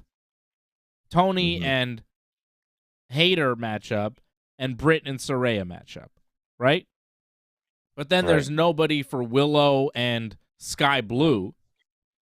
So you could add Nyla Rose and Marina Shafir for them, right? I mean, what the hell? Because it doesn't really matter. It's an idea. It's backup. Just to kind of even things out, right? Because it seems like one big giant group there with those 5 ladies, the 5 baby faces. And if it's 5 baby faces on 3 heels, the heels with the number advantage works. Baby faces with a number advantage is just kind of doesn't help, right? Yeah. Heels want to be the ones threatening, not the ones threatened. Baby faces want to be in peril. You want to feel sorry for the baby faces, but if they have the numbers advantage all the time, it's hard to feel sorry for those baby faces. So, and the weapons. Yeah, they got a pipe. Riho laying the pipe. Speaking of laying the pipe, there's AJ DeLessio on the chat. What's up, AJ? Shout out AJ. Shout out Matthew Henley, Trans Am, Ryan Katz, Alex Tarras, everybody on the chat watching us live. CSL Lorne. Shout out to everybody tuning in live here on a Friday night. Like Johnny mentioned earlier, I'll be back here tomorrow night. Well, tomorrow evening, really, 5 p.m. Eastern time for the UFC 286 watch-along. Leon Edwards and Kamaru Usman in the main event. AJ and I will be here watching the pay-per-view with you tomorrow evening at 5 p.m. Eastern time right here on the Ringside Report Network. John, let's shift gears from AEW over to the WWE. Because they have, their biggest show of the year in a couple weeks. We should probably talk about them a little bit, right? WrestleMania is 2 weeks away. 2 weeks from tomorrow night is night 1 of WrestleMania. It's slowly shaping up. I wish we saw some decent matches this week, but Raw didn't really give us that. SmackDown was better, as usual. But, yeah. I just wasn't enthralled by WWE programming this week, sadly. I didn't think it was definitely what it should be going into WrestleMania. I mean, they set a lot of things up. We have 1 SmackDown left before WrestleMania, by the way. Because the SmackDown before Mania is usually, it's the Hall of Fame, right? Or something? We got the Andre the Giant Battle Royal, probably. And then the Hall of Fame. So the SmackDown night before, it's not a SmackDown. So if you want to do any kind of build on SmackDown, you got to do it next week because that's your last shot. You got 2 more episodes of Raw. Roman Reigns is going to be on Raw Monday night. But this coming Monday is the second to last episode of Raw before WrestleMania. You know, Monday night, Raw, following Raw is going to be on Mania week. It'll be the last real WWE show before WrestleMania. The last chance to put any kind of build in. So they've got 3 shows to build this pay-per-view. And they have, or the 2-night premium live event. Right? Not a pay-per-view. It's WrestleMania. What are we at now? 39? Well, they don't even call it numbers. They just call it WrestleMania, but it is the 39th anniversary of WrestleMania, yes. They'll call WrestleMania 40, though, right? Every 10 years, they kind of remind you of the number? I think so. Usually they do that, yeah. But every other one, it's just WrestleMania with a logo. I liked it when it was just WrestleMania with the Roman numerals next to it. I thought that was the best with the number. I think they stopped that after 19, no? Or 20? Oh, 20, I remember the 2 X's.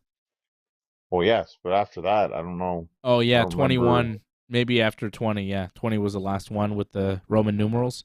It's too bad. I like that classic look for WrestleMania. And I liked it when it's numbered. This is WrestleMania 39 coming up in a couple of weeks' time. And they're starting to announce some matches. We don't know when exactly they'll be. We have a good idea about a lot of them. Well, Logan Paul said he's night 1. Yeah, Logan Paul is officially night 1. We know that.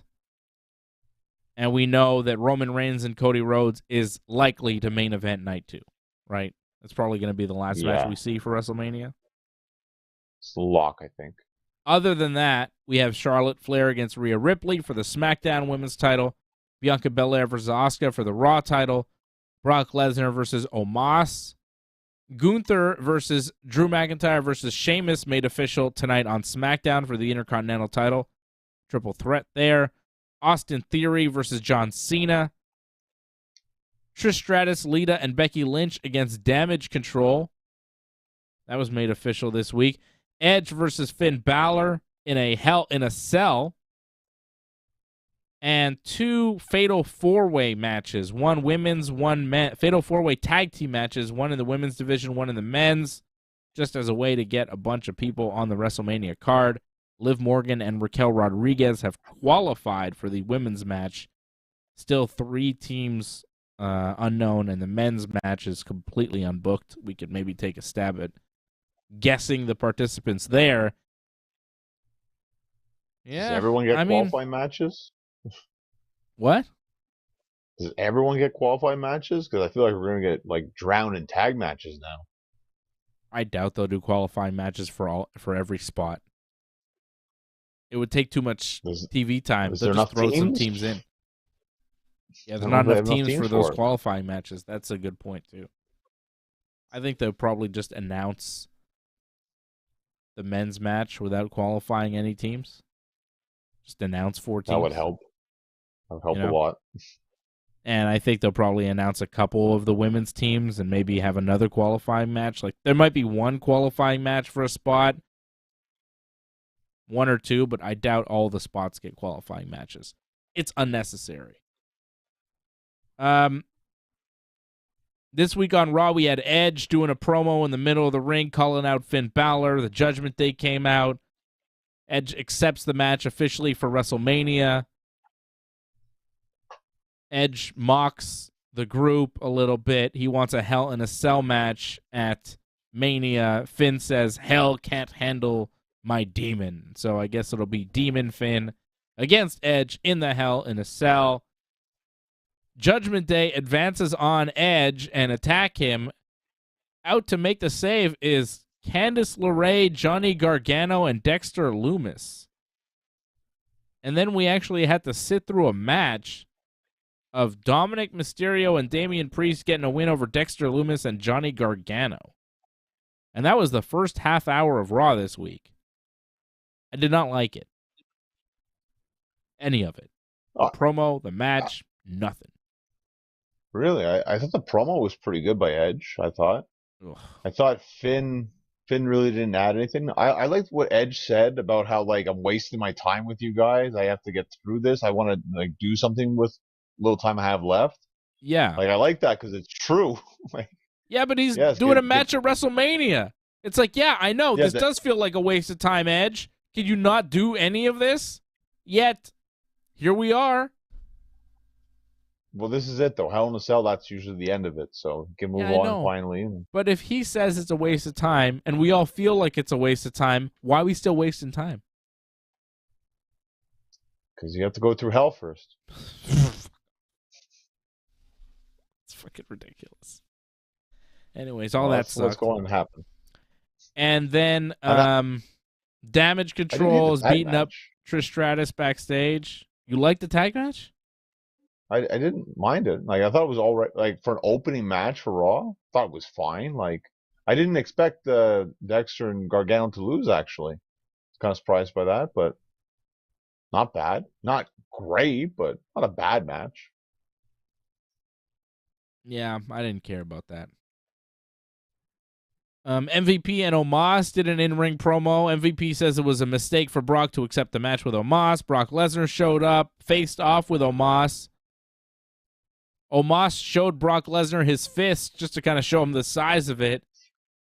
And then he goes to shake hands with Brock, and they shake hands. But Omos doesn't let go of Brock's hand, so Brock stomps on his foot and goes for a suplex, but Omos shrugs him off. Omos tries to kind of pie-face Brock over the top rope. Brock wasn't going. It was real messy. Eventually, he went over the top rope, fell out of the ring, and he didn't seem like he wanted more of Omos. He seemed to understand what he was up against now, and he was like, all right, Omos, I see you. You're gigantic. It didn't look too good. It did not look too good. They didn't have much to do there, and they couldn't really pull it off. And I don't have high hopes for this match. I don't know if Brock's going to be able to toss him around. I don't know how this is going to work. Omos is awkward as hell. That was ugly. That was ugly. And, I mean, Brock didn't help either. I mean, if Brock could pick him up and toss him around for a couple suplexes, a couple F5s, could be fun, I guess. But I don't think the match will be great. I think it'll be real short. So they'll limit how much they can screw up given the time. It is cool that Omos is so gigantic, he makes Brock Lesnar look normal-sized. Like, Brock is such a beast. Standing next to Omos, he looks like a regular human, which is odd. So the visual is cool, which really makes you think that Vince McMahon did book this match because it's all about the visual. Because the actual meat of the matter could be a total disaster. It was cool to see them face to face, and it was cool to see Brock Lesnar fail to get dumped over the top rope. But it's not supposed to be like that. That's not what you're supposed to like. But it's good for the botch. Well, it doesn't make me excited for the match, but I'm expecting the match to either be the second match, the first or second night, because it's the best way to hide that, I think. And I feel like they did the same last year with Lashley and Omos as well. So it's just going to be a match where you just want to see if Brock can lift him up and throw him around. It won't be long. You know, it's going to be a very short and sweet kind of match, but that's Brock's style. But I think it'll be entertaining because I think he'll be able to throw him in some capacity. So they'll get some kind of reaction. And just short and simple. By the way, I think Rampage has been delayed. It's supposed to start right now, but it looks like March Madness is not done yet. Right. So Rampage is on late. It's supposed to be, it's usually on at 10, but it's got pushed to 11:30 on TBS, but even now that's being pushed. TNT. What? TNT. TNT. Right. Yeah. But it's being pushed even further on TNT Yeah. because there's still basketball happening. So I mean, Rampage is just a wash at this point. Nobody's watching. Nobody's gonna watch. It's gonna be on at midnight. Who's gonna watch Rampage? Well, I mean, the people that just finished watching basketball, you get a little bit of that carry over a little bit. They announced a dream match for Dynamite, John. Did you see that? What's that? Kenny Omega versus El Hijo del Vikingo. Well, that was supposed to happen in AAA, no? I don't know. Have you been dreaming about that match? Well, because remember Kenny was supposed to have that match. He was supposed to defend the AAA because he was AAA champion, remember? And because he was hurt for that match with Hangman, he couldn't defend the title. So that match could never happen. So this is kind of like a long-awaited match that people wanted to see, I think. And they haven't got it. So now they finally get it on a Dynamite, which is kind of surprising. I think maybe they would save that for like a pay-per-view, but I don't know. boom, I guess Pay-per-view, it's just kind of a big deal. I don't know El Hijo del Vikingo. I don't know him. I've heard the name, but I've never seen him wrestle. I mean, he might be fantastic, and maybe it'll be a great match, but I don't really know him, so I think it would be hard to get people to buy a pay-per-view sight unseen booking Kenny versus this guy. You know what I mean? Like, people aren't going to necessarily buy a pay-per-view if they don't know the opponent for Kenny. You got to build something. But as a throwaway match on Dynamite, if it's just an incredible match between two amazing wrestlers, cool. I'm all for it. It's just when I heard a dream match was being announced and then they announced it, I was like, this is the dream match? I don't know this guy. El Hijo del Vikingo. You know what that means, by the way, John, in Spanish? You know what that translates to? He's a Viking? Son of the Viking. El Hijo would be the son. Hijo is son. Okay, cool. Comprende, Not pendejo? Bad. And did you know, I could translate what Rey Mysterio said to LA Knight tonight on SmackDown as well. Remember LA Knight was like, what did you say? Ray slapped LA Knight and he said, Cuidado lo que dice, which means be careful what you say. Because LA Knight said that he could be a deadbeat dad just like Rey Mysterio. And Ray slapped him and he said, Cuidado lo que dice. And I was like, hey, I know what that means. He said, be careful what you say. But LA Knight was like, what did you say? I was like, LA Knight. He said, be careful what you say. You're saying mean things to him. Cuidado. Cuidado means, be careful. Danger. Cuidado. Like I mute a lot of SmackDown, so I didn't catch that part. So I usually turn it back on for those kind of segments, but I didn't catch that one, sadly. But that's cool. Cody Rhodes on Raw beat LA Knight. LA Knight had a match on Raw, appearance on SmackDown. This guy's everywhere. They're trying to do something with him. He wants a match for WrestleMania. He had the match with Cody Rhodes. Cody beats him after the Crossroads. I thought this was a solid match, probably the best match we saw on Raw this week. You said we didn't have any good wrestling on Raw or SmackDown, but I thought Cody Rhodes and LA Knight was pretty good. I wasn't a fan of this one. No? I thought it was a styles clash. I felt like it was kind of slow and sluggish a lot of the time, and like the finish just kind of came out of nowhere. It's like, go Cody Cutter, finish, and that's it. Like, I felt like Cody was trying to help him out a lot, but to me that doesn't really help him when you just like, well, I'm gonna hit my moves anyways eventually. Like, there's no real threat because they haven't built up LA like any of his moves are believable that he could ever win because he never wins. So there was no suspense or like drama to this match. It's just, more of a display of things. And I thought for the most part, Cody was kind of going slow with a lot of it, which is okay because I guess that was more of their style, but I didn't find this very exciting. I didn't find it exciting, but I thought it was like a solid wrestling match. I liked it. Cody did a promo after the match, talking about Roman Reigns, acknowledging him when he beats him. Cody says, I'm not perfect, but I've been perfect in this run. I'm undefeated so far back in the WWE. He says he thought he was a prince in this industry, but he's got no chip, no crown, no master sword. Did you catch that, John? No master sword? Zelda reference. Yeah, I mean, the Triforce would have been better, but that would have been more obscure, I think. But I think that would have been too obvious. Well, Master Sword is like, it's just only a tool. Like, it's only a part of it. Like, the Triforce is the true key. Yeah. Well, Cody, I'm sure, knows that. He used to have Triforce on his boots. I wish he'd bring it back. That was kind of cool. Yeah.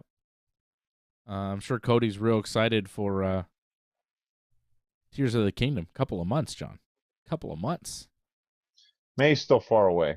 A lot can happen in between then. No delay could happen, so take it easy. I don't think they're going to delay it now. They haven't. They still have that May something release date for the new Zelda game. If they were going to delay it, they would have delayed it at this point, right? 2 months out, it's coming out. I got the Amiibo pre-ordered and everything. Come on, it's happening. Cody says, "Huh?" I said, until you get it, like, always be, skeptical. You're too skeptical. Cody says when the sun goes down on April 2nd, he will go down as the new WWE champion when he beats Roman Reigns. And it'll be the first Rhodes to be the undisputed WWE champion. Solid promo by Cody. I liked it. I thought Cody was solid here. Seth Rollins is interviewed backstage about Logan Paul. The Miz showed up and tells Seth that next week there's going to be a live episode of Impulsive TV with Logan Paul on Raw, and Miz is going to be the guest. And Baron Corbin shows up and asks if he can be on Impulsive, and Miz says, they're all booked up. Corbin wants to give Seth Rollins boxing lessons to help him with Logan Paul. Seth says he'd rather take boxing lessons from his daughter. So Baron Corbin is sad again, John. Sad Corbin. Nobody cares about him. Nobody loves him. Bronson Reed. He took some shots back. What? He shot back at Rollins, and then they got into a match, right? Or he challenged him to a match. Yeah, they had a match, right? Did they have a match? Yeah, they did. It was a match. It wasn't much of anything, but they had a match. No. Like, a lot of matches weren't much of anything. Bronson Reed beating Elias. Pointless. Right, Austin Theory over Angelo Dawkins. Not great. Theory's promo with the Street Profits wasn't bad backstage. Profits making fun of Theory for getting verbally destroyed by Cena last week. Says he choked under the pressure of the big moment. Theory says that they'll both be unemployed in a couple of months, and he got what he wanted from Cena. He got the match because he's important, unlike the Street Profits, who have nothing at WrestleMania and don't mean anything. Theory wants to know who the toughest is between them, and he thinks it's Dawkins. He says Montez is just jokes, and anytime he gets an opportunity, he falls flat on his face. Dawkins says he'll handle him tonight. And then Theory asks the Street Profits what they're doing at WrestleMania, and then he says, oh, yeah, right, nothing. And he kind of walks away. This was good attitude from Austin Theory in this promo. The match with Dawkins was not anything special. And now he'll wrestle Montez Ford on Raw Monday night, which, whatever. The promos are really what's carrying this show. It's not the matches for the most part. Seth Rollins beat Baron Corbin after the curb stomp. I mean, come on. Bianca Belair beat Chelsea Green. And then the main event was Solo Sikoa beating Kevin Owens, which was actually pretty good. I like that. The street fight, that was pretty good. Well, before you jump that far ahead, like, Asuka came out afterwards, and then they just beat down Chelsea Green, like, that was weird. Like, it's two faces being down the heel, and then that awkward, like, giving the title and then not giving the title and then dancing around and then, like, dripping the mist out of her mouth. And Yeah, it was not great. So Bianca beats Chelsea Green despite Carmella's interference, who's with Chelsea. Chelsea and Carmella attack Bianca after the match. Asuka comes out, makes a save, goes to kicks Chelsea. Carmella ducks out of the way and just escapes, leaving her friend by herself to fend against Asuka and Bianca, who beat up on Chelsea a bit. And then Asuka took the belt and started dancing with it for a while. And then Bianca's like, okay, give me the belt back. But Asuka wouldn't give it back and kind of placed it on the ground at one point and then laughed, cackled like a maniac while blue liquid dripped out of her face. And Bianca looked mad. Yeah, the whole Bianca-Asuka build has been terrible.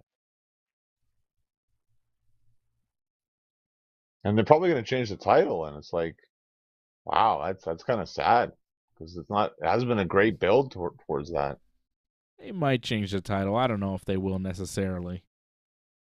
Well, off this, I'm feeling like they're not going to because it's just been such a bad build. It's not been good. Speaking of not good, Rey Mysterio cuts an in-ring promo. Him and his son are still doing this thing. Rey's on Raw. Boy, this is bad. It is bad, right? It's just, get to the point already here. Rey talks about going into the WWE Hall of Fame this year. Dominic, his son, shows up. Says Rey got the Hall of Fame career by being a deadbeat dad. Dominic says when he graduated the 8th grade, his dad told him he'd be there, but he wasn't. He was at WrestleMania instead. Dominic says when he turned 16, he said his dad was going to get him a new car. Dominic says all his friends had brand new Mercedes, but Rey got him a BMW. And it wasn't even an M series, which I don't really understand. Is a BMW not as good as a Mercedes? I don't know that shit. I don't have either of those, right? I'm not Dominic Mysterio. It depends on your preference, but Mercedes I think is believed as better. Is it better? Are they more expensive? Possibly. I don't know. They're definitely more expensive, and some people than BMW. Mercedes are more expensive than BMW. I don't really notice the difference. I don't pay attention. I'm just trying to get from point A to point B. You know what I'm saying? I don't give a shit. You got your Ford. It's okay. Ford? I don't have a Ford. I've never actually seen your car, I don't think, so I don't know. I think you have. I think you've been in it as well. Yeah. Was it the I've same definitely car? Is that your family car? My family car? Well, you have a family car, no? What does that mean? We have a car. Whole you don't have a minivan? No. Wow, you got 2 kids. I'm surprised. I don't have a fucking minivan. What do you think? You got a family, usually you got a minivan. You're just getting into weird territory now again. I don't know. Let's stick to wrestling, John. Dominic says he sees Rey for what he is, a sad, ugly excuse for a man, and he wants a match at WrestleMania. Rey says he's not going to fight his son because he loves him. There will be no match. And Dominic says the only thing Rey taught him is what not to be. And they did basically the same promo on SmackDown this week. Right? Rey comes to the ring to confront Dominic. Dominic says he spent a lot of nights without his dad. And he was never there when he needed him. And then Rey is like, look, I wasn't the best father. I miss birthdays and Christmases and graduations, and I wasn't there all the time, but I still love you, son. And it's like, God damn, man. This is how you induct him into the Hall of Fame? By building up a match where he has to relive the fact that because of his wrestling career, because of being on the road, because of the WWE, that he couldn't be there for his son, which is not pretend. When Rey says he missed a lot of things, he did. They all do. Because they're on the road. That's the life of a WWE wrestler. And Dominic, his real son, really did miss out on his father not being there a lot of times. But Rey says that he did that to get all the fancy things for his mom and his sister and Dominic. all the designer clothes and fancy cars and all of this stuff, that's because of the work that he did. And Ray wishes that his son was there next to him to stand on the stage when he gets inducted into the Hall of Fame. And he's very sad. But, like, man, what a way to build up the great Rey Mysterio on his way to the Hall of Fame. I know they're trying to build a match, and this is how they're doing it, but, man, there's some real stuff there. So on the way to the Hall of Fame, on the way to saying how great of a wrestler Rey Mysterio is, you're also saying, yeah, but he wasn't really there for his kids. He's not really a great father. And he's even on TV saying, yeah, this isn't just some shit that Dominic is saying. Like, if Dominic is saying this stuff and Ray's like, you're lying, Dominic, I was always there for you. I was always at all your games and events. Then that's something. But Ray is not doing that. Ray's coming out on TV and going, yeah, Dominic, you're kind of right. I wasn't there, but you had nice clothes. Which doesn't really justify it. You know? Well, he also put him on a pay-per-view. I think most kids would want their dad to be there for them over, whatever, a T-shirt. You would think. But maybe I'm wrong. Well, I mean, Dominic got to be on a pay-per-view, when he was a child. Like, he also got a wrestling career because of his dad. I mean, he got the WWE contract. Don't forget, John. Tag champion, he's had, every big pay-per-view moment in a sense, right? He's been on all the big pay-per-views. Yep. So yeah, like it's not a bad little deal that he got in the end. Ray says he will not fight his son because that would be the biggest disgrace as a father, and he walks away. While Dominic says that Ray is scared. They're going to have to find a way for Ray to accept the match, right? Because they're going to do it. Well, you have Dominic, like, maybe go after, like, the mom or the sister or something like that. Mm-hmm. Something like that. Where it's like, well, you've gone too far, Dominic, and now we got to take you down kind of thing. Something like that. But I just find they shouldn't use Dominic in front of the live crowd because that's where he's at his absolute worst. Because his acting is so bad. Like, you talk about all that, and the way you said it is practically exactly the way Dominic said it as well. And the lack of expression he has in his face, like, just no feeling, no care, and everything. He's supposed to be emotional with this stuff, and it just, there's nothing there, because he doesn't have it. And he's just repeating the same stuff over and over again. Oh, yeah, it's the same promo the last 3 weeks. Yeah. Like, they're just, beating the horse to death at this point, pretty much. Get to the point. Get to the point. Finally, we got to the point with Kevin Owens and Sami Zayn this week. We got there, thankfully. At least we moved in a direction, right? We had a match on Raw, a main event. It was Solo Sikoa and Kevin Owens. It was a street fight. Kevin Owens set up a bed of chairs at one point, and Solo dropped him off the top rope onto the chairs. It was a nasty bump. That looked like it hurt. At one point, they brawled up the ramp. Owens followed Solo through the curtain in the gorilla position, and the Usos were waiting for him. Double super kick on Kevin Owens. They drag him into the ring, super kick him again. Solo hits a Samoan spike. 1, 2, 3. Solo wins the street fight. Kevin Owens was so beat down that he actually puked on the mat after the match. I don't know if you noticed that, but man, that was dedication. It was like a puddle of something. I think it was puke. No, I thought it was just drool, but okay. I don't know. It was a lot of it. Something came out.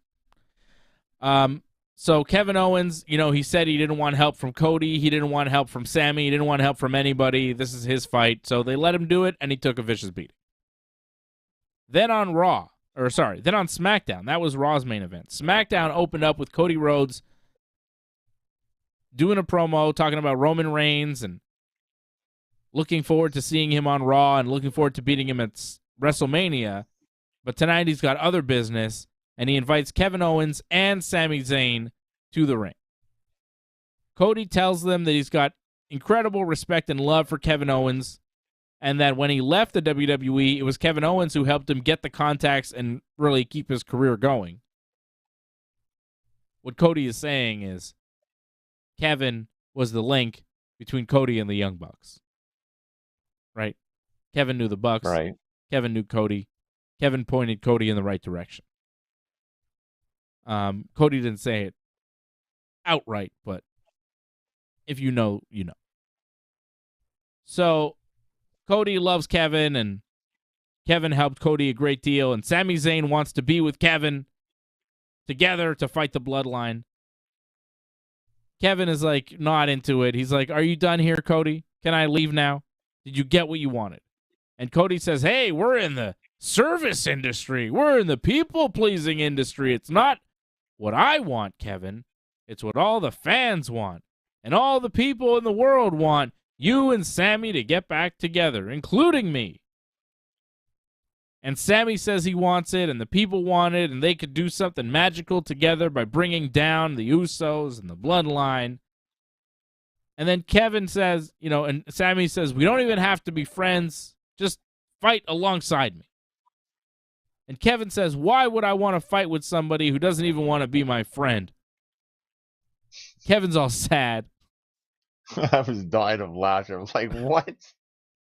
"You don't want to be my friend? Why would I fight with you?" Anyways, so he tells Cody that he appreciates it, but he's all set, and he leaves. So Kevin Owens leaves.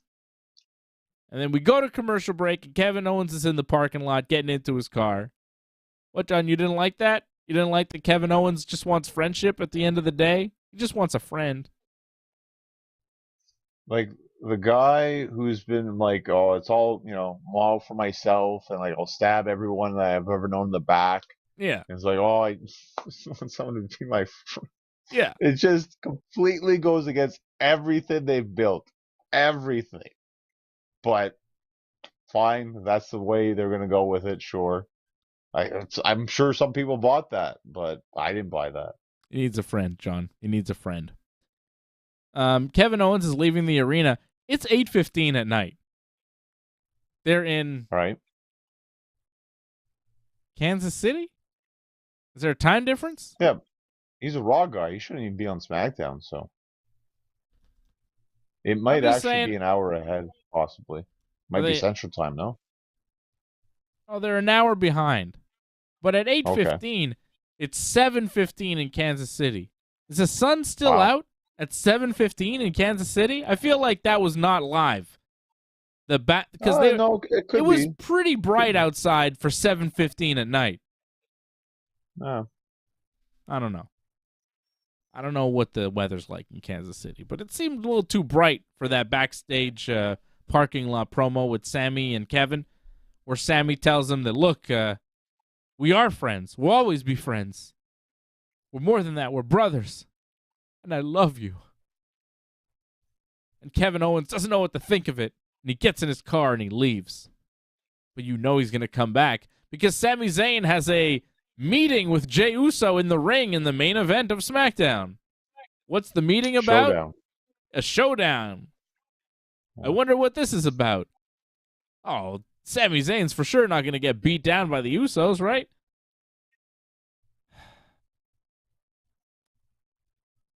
And at this point, right, Sami Zayn's whole goal is what? To take out the Bloodline. Right. He needs help. Right? Mm-hmm. Why not ask another babyface at this point? Like, Kevin Owens is clearly not interested in helping you. How about Rey Mysterio? He doesn't have anything going for WrestleMania. He doesn't want to fight his son. Like, that was the theme of SmackDown tonight. Guys that don't want matches at WrestleMania. Kevin Owens is like, "I'm good. I don't want a match at WrestleMania teaming with you, Sami." No. And Rey is like, "Yeah, no match at WrestleMania against my son." When we all know that eventually they're going to get there. But at a certain point, I was like, why doesn't Sami just ask Rey? Because, like, Kevin doesn't want any part of him, and Rey has nothing to do. He's just chilling. Ooh, intertwining storylines. That's it's a rare thing that would ever happen. I mean, it would be a cool idea just to do it for one night and kind of make you wonder, like, oh, maybe it'll be Sami and Rey against the Usos? Swerve us a little bit. Give me something.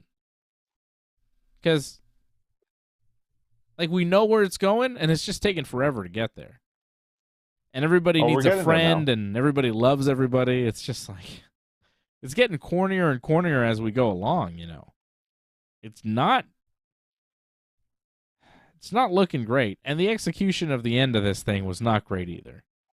Jey Uso comes to the ring. Sami Zayn comes out immediately. Jey tells him that he never liked him from the beginning, and Jimmy liked him, and Solo liked him, and Heyman liked him, and even Roman liked him, but Jey was suspicious. But eventually he let his guard down, and what did Sami do? He betrayed him. He betrayed him. He made him look stupid. He attacked Roman Reigns. And Sami tells Jey that you're not mad at me. You're mad at yourself because you're taking the abuse from Roman Reigns. You don't need to take that abuse from Roman Reigns. And you're mad that you're not the one who turned on Roman Reigns. You're mad at yourself because you didn't do it first. And Jey looks like Sami might be right. He looks kind of perplexed, like, what the hell? And then the crowd, at the perfect time, starts chanting, "You're not Usi," which really upsets Jey because he's like, I am an Uso. What the fuck? And then he attacks Sami. Starts punching Sami. Sami and Jey kind of exchange punches. Jimmy shows up, and the Usos beat down Sami. And then, of course, because Kevin knows that Sami loves him, now he's going to save Sami because he loves him. They love each other. And he makes the save. He takes out both of the Usos, stunners, and pop-up power bombs. The crowd chants, "Hug it out," and Kevin hugs him. They embrace in love. And the crowd, liked it. And that was the end of SmackDown. So they finally came together. They got there. I didn't love how they got there. It was a little obvious and cheesy, especially when, like, they're together in the ring hugging and they're all celebrating. Then you just cut backstage to Cody Rhodes watching it like a proud father, like, yes, my work here is done. Like, what the fuck? Ugh. Yeah. I didn't love it. Too much cheese. Too much cheese. A little over the top, man. Whatever. We got to where we needed to get to. We got where we needed to be. Now we can just finally move on and get into like a little bit of a feud, I guess, somewhat, to make the match official, and off to the races. So that's what we need right now, just to get there. It could have been better. It's not the best way to tell the story, but I also find when you don't have Roman around, the story's just not as good. Mm-hmm. Like, the Usos are all right and all that, and Sammy's okay, but you really need Roman in there as well. Like, he just adds so much to the story. If Sammy's whole goal is to take out the bloodline as an entity, right? He needed Kevin Owens on his side, right? To take out the Usos. Mm-hmm. Cody's got Roman handled. What about Solo?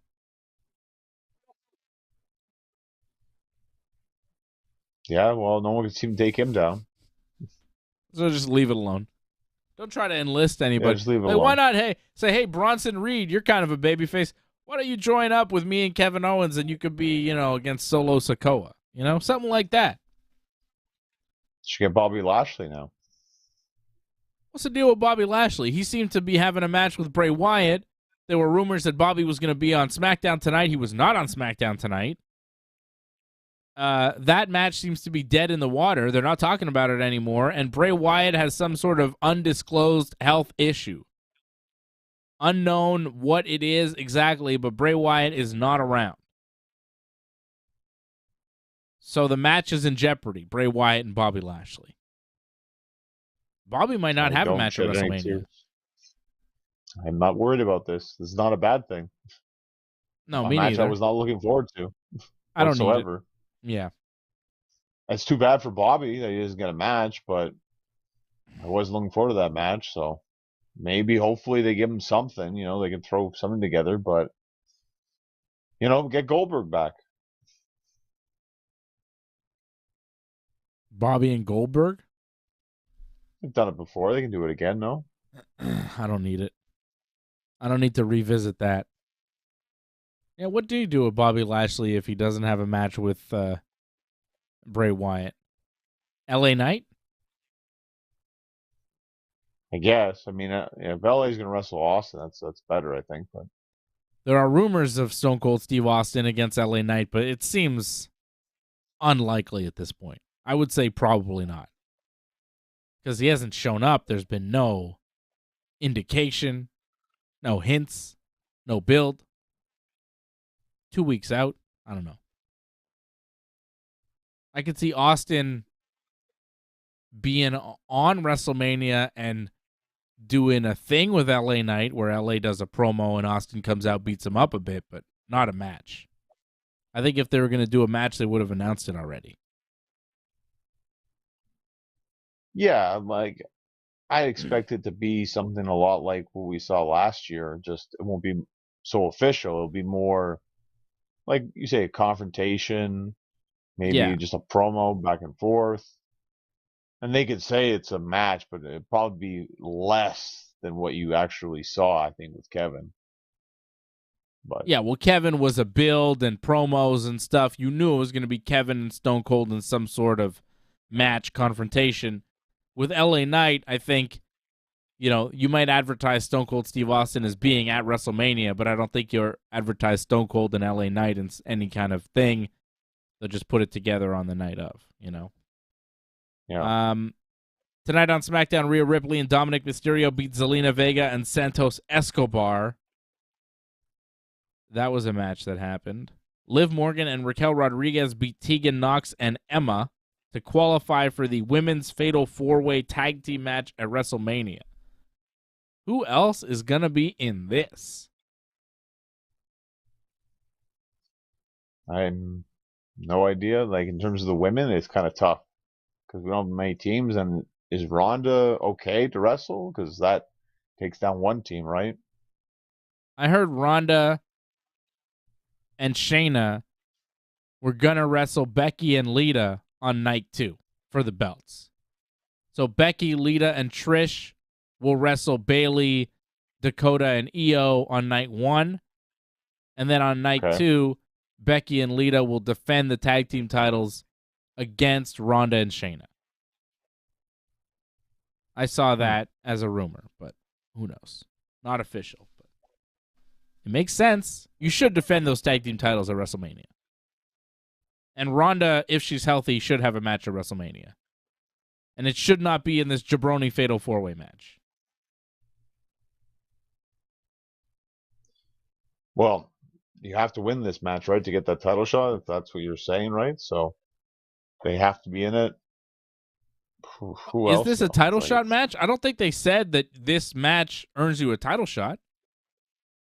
I think it's just a match. That, but I don't think it's a title shot match. It's just a match to be at WrestleMania. Yeah, but like the thing is, you win this match. Like, there's not exactly a lot of big matches in the women's tag division, right?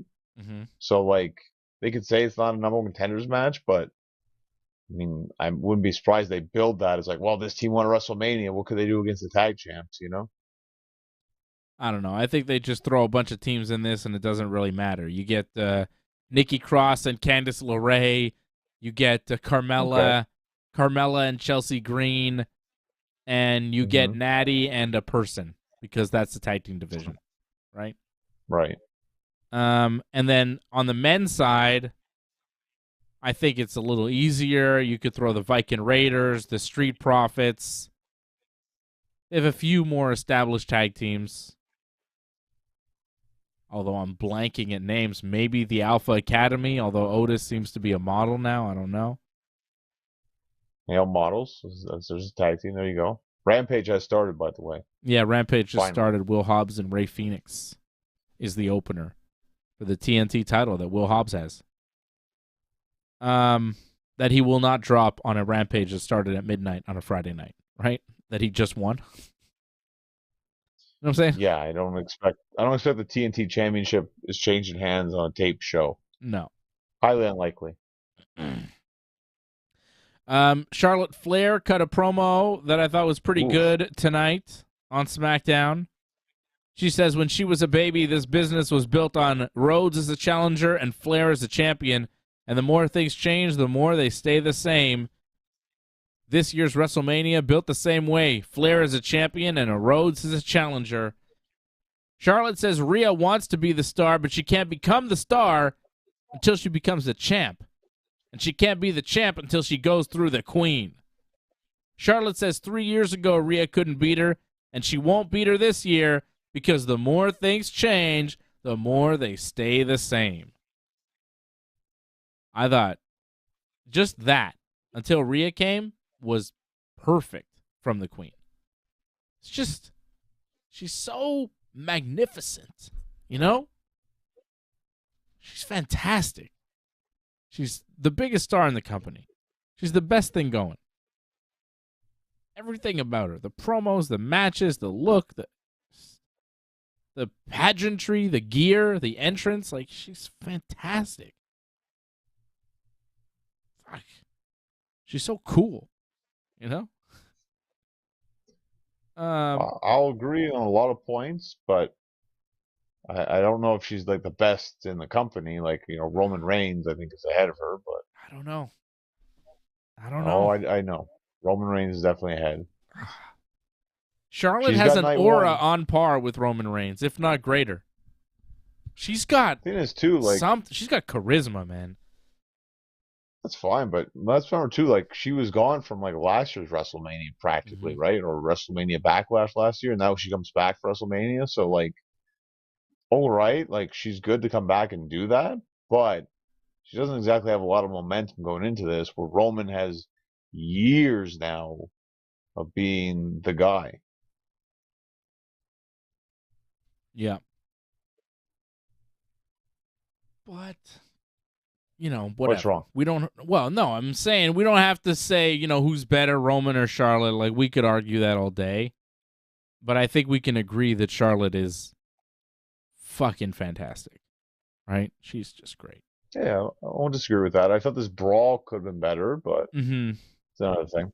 So Rhea and Dominic come out. Rhea says she chose Charlotte and not Bianca because she had her reasons, but she'll get back to that. It seems like she's kind of planting seeds to a Bianca Belair feud, right? Didn't that seem like that? She's like, I'll get back to Bianca later. It seemed like that way before the Rumble. There was so many teases for it. Yeah. I felt like that's for sure it was going to happen. Nope. Rhea says everyone in the locker room fears her except for Charlotte Flair, and it pisses her off.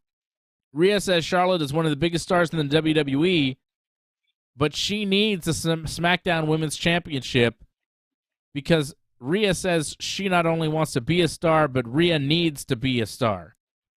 Rhea says, I need to be a star. I was like, Rhea, that's not how you become a star. But, Rhea says after WrestleMania, Charlotte is going to learn to call her champ and learn to fear her. And Dominic kind of gets in Charlotte's face, says, Mommy is going to beat you at WrestleMania, and then Rhea drops Charlotte with a punch. Dominic and Rhea leave. Charlotte, though, gets back to her feet, gets out of the ring, clotheslines Rhea, and then the brawl starts. Referees come, try and break them up. Charlotte kicks a security guard. Security and refs are trying to stop them. They're brawling all around ringside. Charlotte gets dumped over the announce table, does a dive on Rhea and some security. They brawled into the crowd before eventually getting separated. It took a little while. I mean, it was sloppy at times. There were times where I was like, oh, this brawl isn't so good. But there were other times in it. It was a long brawl. I'm not a fan of these, the pull-aparts. I think that they do them way too much. Way too much. But this wasn't the worst one I've ever seen. I've seen worse. Okay, that's fine. It's just like I thought this could have been better. Like, I thought there was moments where it was okay, but then there's moments where it's like, well, this is going off the rails a little bit here, and it's not as good as it was. And like, I feel like they're almost tired of doing this. It felt like I don't know if you got that feeling, but it just felt like, oh, they're just going through this. They have a spot here, and like, we'll just huddle for a little bit, and we'll go over the rail for a little bit, and then come back and hit some people. Like, I felt like they were going more for their spots than actually brawling. So to me, this just didn't really work that well. It just felt like we're just getting through this moment because we need to build towards the match. And there hasn't been much build, so let's build it by them attacking other people mainly. And then, but once they come and start brawling, they don't really do much of anything. And the strikes were terrible too. Like, I'm sorry, if they're supposed to be the best, like your strikes have to be better than that. Not as bad as Carmella's strikes on Raw, but not too much better. Yeah, some of them weren't so great. Will they main event night 1? There's been some talk that maybe Kevin and Sami against the Usos would be the main event of night 1 of WrestleMania, the last match, but I think Rhea and Charlotte make sense. We were talking about it before the show. You said, the winner of the Royal Rumble should go on last. And Rhea won the Women's Royal Rumble, and I agree with that. It's a title match. It's a singles match. I think you could put the Usos and Kevin as the co-main on night 1, right before the last match, but I think Rhea and Charlotte has to close the show on night 1. Because like we said, man, Charlotte Flair, there's an argument there on who the biggest star is in the WWE right now, her or Roman Reigns. And Roman's going to close the show on night 2, so there really shouldn't be a debate as to who's going to close the show on night 1. It should be Charlotte Flair. Well, do you see the Usos or Kevin or Sami as bigger stars or even equal stars to Charlotte? Because I don't. They're great. I'm not taking anything away from them. I just think Charlotte is at a higher level than even those guys. I see that view. However, I also see the view of that the story of the Usos against Kevin and Sami is far more interesting, far more entertaining than what we've got from Charlotte and Rhea. Mm-hmm. So I can also I see that point of view. Now, the thing is, like, they had that graphic where you win the Rumble, you main event WrestleMania. So I mean, if you're following that, which I think they are, that means the women's get the first night, the men's get the second night main event. Like, that's just the way it's set up. Now, that was supposed to happen, I think, last year, but Stone Cold Steve Austin showed up and changed things. So unless you get a situation like that happening, I don't see it changing. I think it's going to be those championship matches to main event it. And there's nothing wrong with that. I think the tag match, if anything, it motivates people more when you're not the main event and you try to outdo everything to make it seem like you should have been the main event. I agree. And I think that match has the ability to do that. Like, that match could steal the show no matter where it is, no matter where it's placed. It could open up the show and steal the show easily, right? It doesn't matter. I hope it doesn't open, to be honest. I think that would hurt a lot more matches, but yeah. Yeah, I don't think it'll open, but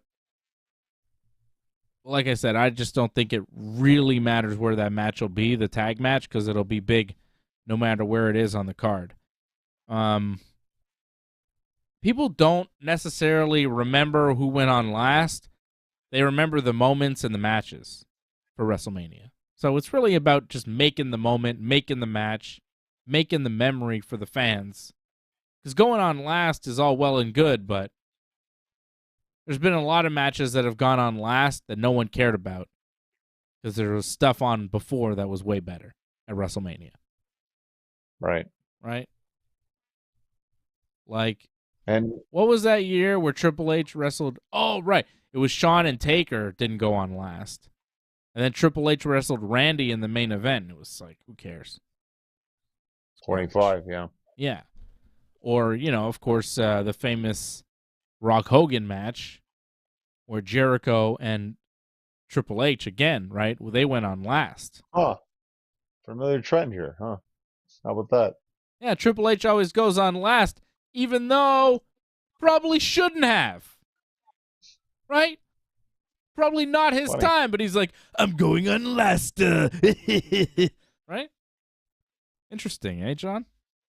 Funny how that works. Triple H, two glaring matches where Triple H went on last, where there were matches before. at WrestleMania that really were the main event. Like, even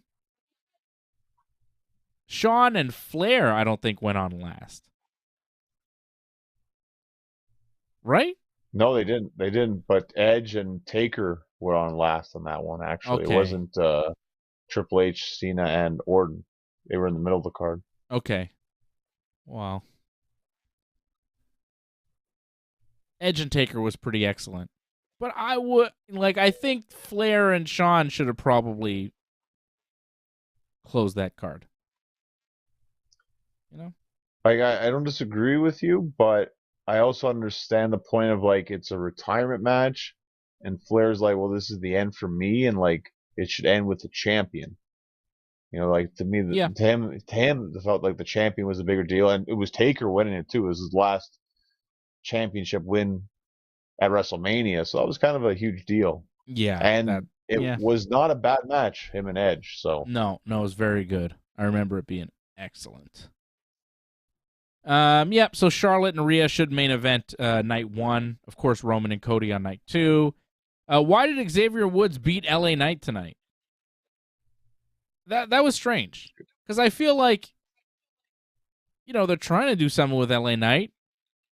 But he loses all of his matches. And tonight against Xavier Woods, I thought, okay, well, you don't beat Cody, you don't beat Bray Wyatt, but you probably beat Xavier Woods. Nope. Why? Could you fathom any reason why? Well, it's just they have him on a losing streak. He loses all the time. It's kind of like, Baron Corbin has that on Raw, and he has that on SmackDown. They do this a lot, where they have practically almost the same kind of storyline in a sense, just slightly twisted a little bit, but it's practically the same thing, losing streaks.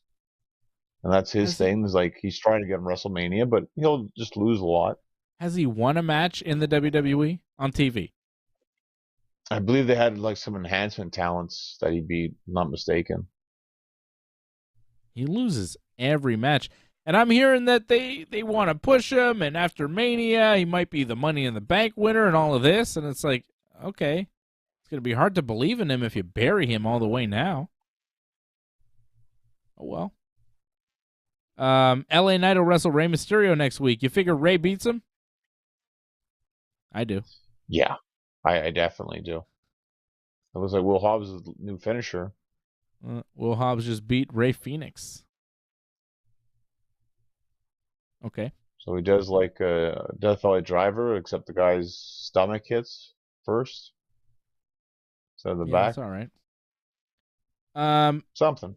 Sheamus and Drew McIntyre went to a no contest. They hit double kicks into each other's faces. They both fell down. They didn't answer the count of 10. Gunther was really upset about it because the winner of this match was supposed to wrestle Gunther for the Intercontinental title.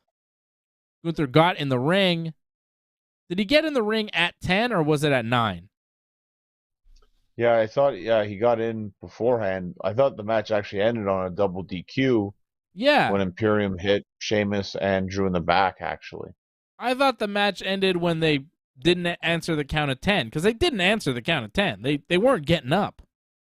Gunther got in at 9, but the match was over. But officially, I think it was labeled a no contest because of the outside interference, I think. So Gunther was upset because they were both down. He wanted to know the winner, and he got in the ring. And then Imperium just decided to beat up Sheamus and Drew. And Gunther powerbombed Sheamus onto Drew, which was kind of cool. And then Adam Pearce got on the big screen and was like, Gunther, you will wrestle Drew and Sheamus in a triple threat at WrestleMania because you interfered in this match, which we all knew was going to happen. It was the rumored match, but we finally got there tonight. Like, as soon as Adam Pearce got on the screen, I wrote down in my notes, Pearce tells Gunther that he's going to wrestle Drew and Sheamus in a triple threat at WrestleMania. Now, I wrote this in my notes before it actually happened. You know what I'm saying? That's not good. Well, because it was all predictable, though, so. kind of No, but surprised when we by know that. the match is going to happen, then Adam Pearce gets on the screen and he's like, hey, guys. And I'm like, oh, Adam Pearce is going to say triple threat at WrestleMania. And we knew that this match was going to happen like months ago. But anyways, so that match, it's very predictable. That match is official for WrestleMania. It should be good, though. And the match between Drew and Sheamus was all right, too, tonight. It was okay. Like, it wasn't their best. They've had some really good matches, so. Yeah. No, not their best. But, you know, it was all right. Coming up on Raw Monday night, we're going to see Roman Reigns. We're going to see Logan Paul. We're going to see Bianca Belair and Asuka wrestle Chelsea Green and Carmella. And Austin Theory against Montez Ford. And that is coming up on Monday for Raw. And the Great Muta will be inducted into the WWE Hall of Fame, and I think it's going to be the Nature Boy Ric Flair inducting him. Again. Another induction for Ric Flair. Yeah. I never saw a lot of Muta. I remember NWO Muta. Remember that? I remember him TNA actually a couple times when I'd watch it. I'd see he'd show up there. Really? That's later. Muta, yeah. Right? Yeah, later. I think that was where he's always wearing the mask all the time, not the face paint. Right. I mean, I've seen some of Muta, but I wasn't watching WCW when he was a big star there. So, you know, with Sting and all that, I wasn't really watching. So that was early on, but that too familiar. Sure. But that was his hottest period in the States. Yeah, it's fair to say, yeah. I mean, I think in the 90s, you know, he just wasn't stable enough. That was the thing. Like, you'd see him, but it would kind of be like a special occasion. Mm-hmm. Yeah, well, he's definitely a legend. Everybody knows the Great Muta, so he's going into the WWE Hall of Fame. Shout out Doug Hepburn for renewing, all the members renewing with the Ringside Report Network. Go to join.ringsidereport.net if you have not signed up yet. Join.ringsidereport.net to support the channel. I will be back here tomorrow afternoon, 5 p.m. Eastern Time for the UFC 286 watch-along with my boy AJ, watching the UFC pay-per-view. Johnny, when's your next match? When can people see you? So April 2nd, be in Laval again, 1000 Boulevard d'Avenir, bell time 4 p.m. Wrestling might be the first match on the show by judging by the commercial that they aired. Wrestling Alexander Cable. I don't know if you've seen me wrestle him before. I've wrestled him once before. Maybe you've seen that match actually before. I don't know. I don't think so. It's not impossible. It's possible. Okay. This is a rematch. Wrestled, I think, a year before the pandemic, actually. Okay. The name rings a bell. Maybe I did see it. I've seen you wrestle so many matches, it's hard to keep track of all your opponents. Okay. So definitely check that out. That should be a good match, as they all are. Follow him on Twitter at North Genesis for more info on all of his stuff. And on how to get to the show and how to get tickets and all of that at North Genesis. And like I said, I'll be back here tomorrow afternoon for the UFC 286 pay-per-view live from London, England. And that's it. Johnny and I will be back next Friday night for more Wrestling Uncensored. Thanks for watching, everybody. Thanks to all the members. And thanks to you for watching, listening, doing all the things. We will be back tomorrow night for the UFC 286 watch along. Seeing Rampage. Rampage is still on, right? What is this commercial for? It's only like half over. Like right now they're showing like the new AEW show. All right. All right. Well, maybe go watch Rampage now. Because that's it for us. That's it for Wrestling Uncensored here on the Ringside Report Network.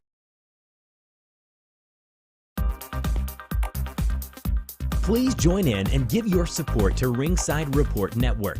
We've been providing expert coverage and commentary on both pro wrestling and MMA for over 15 years.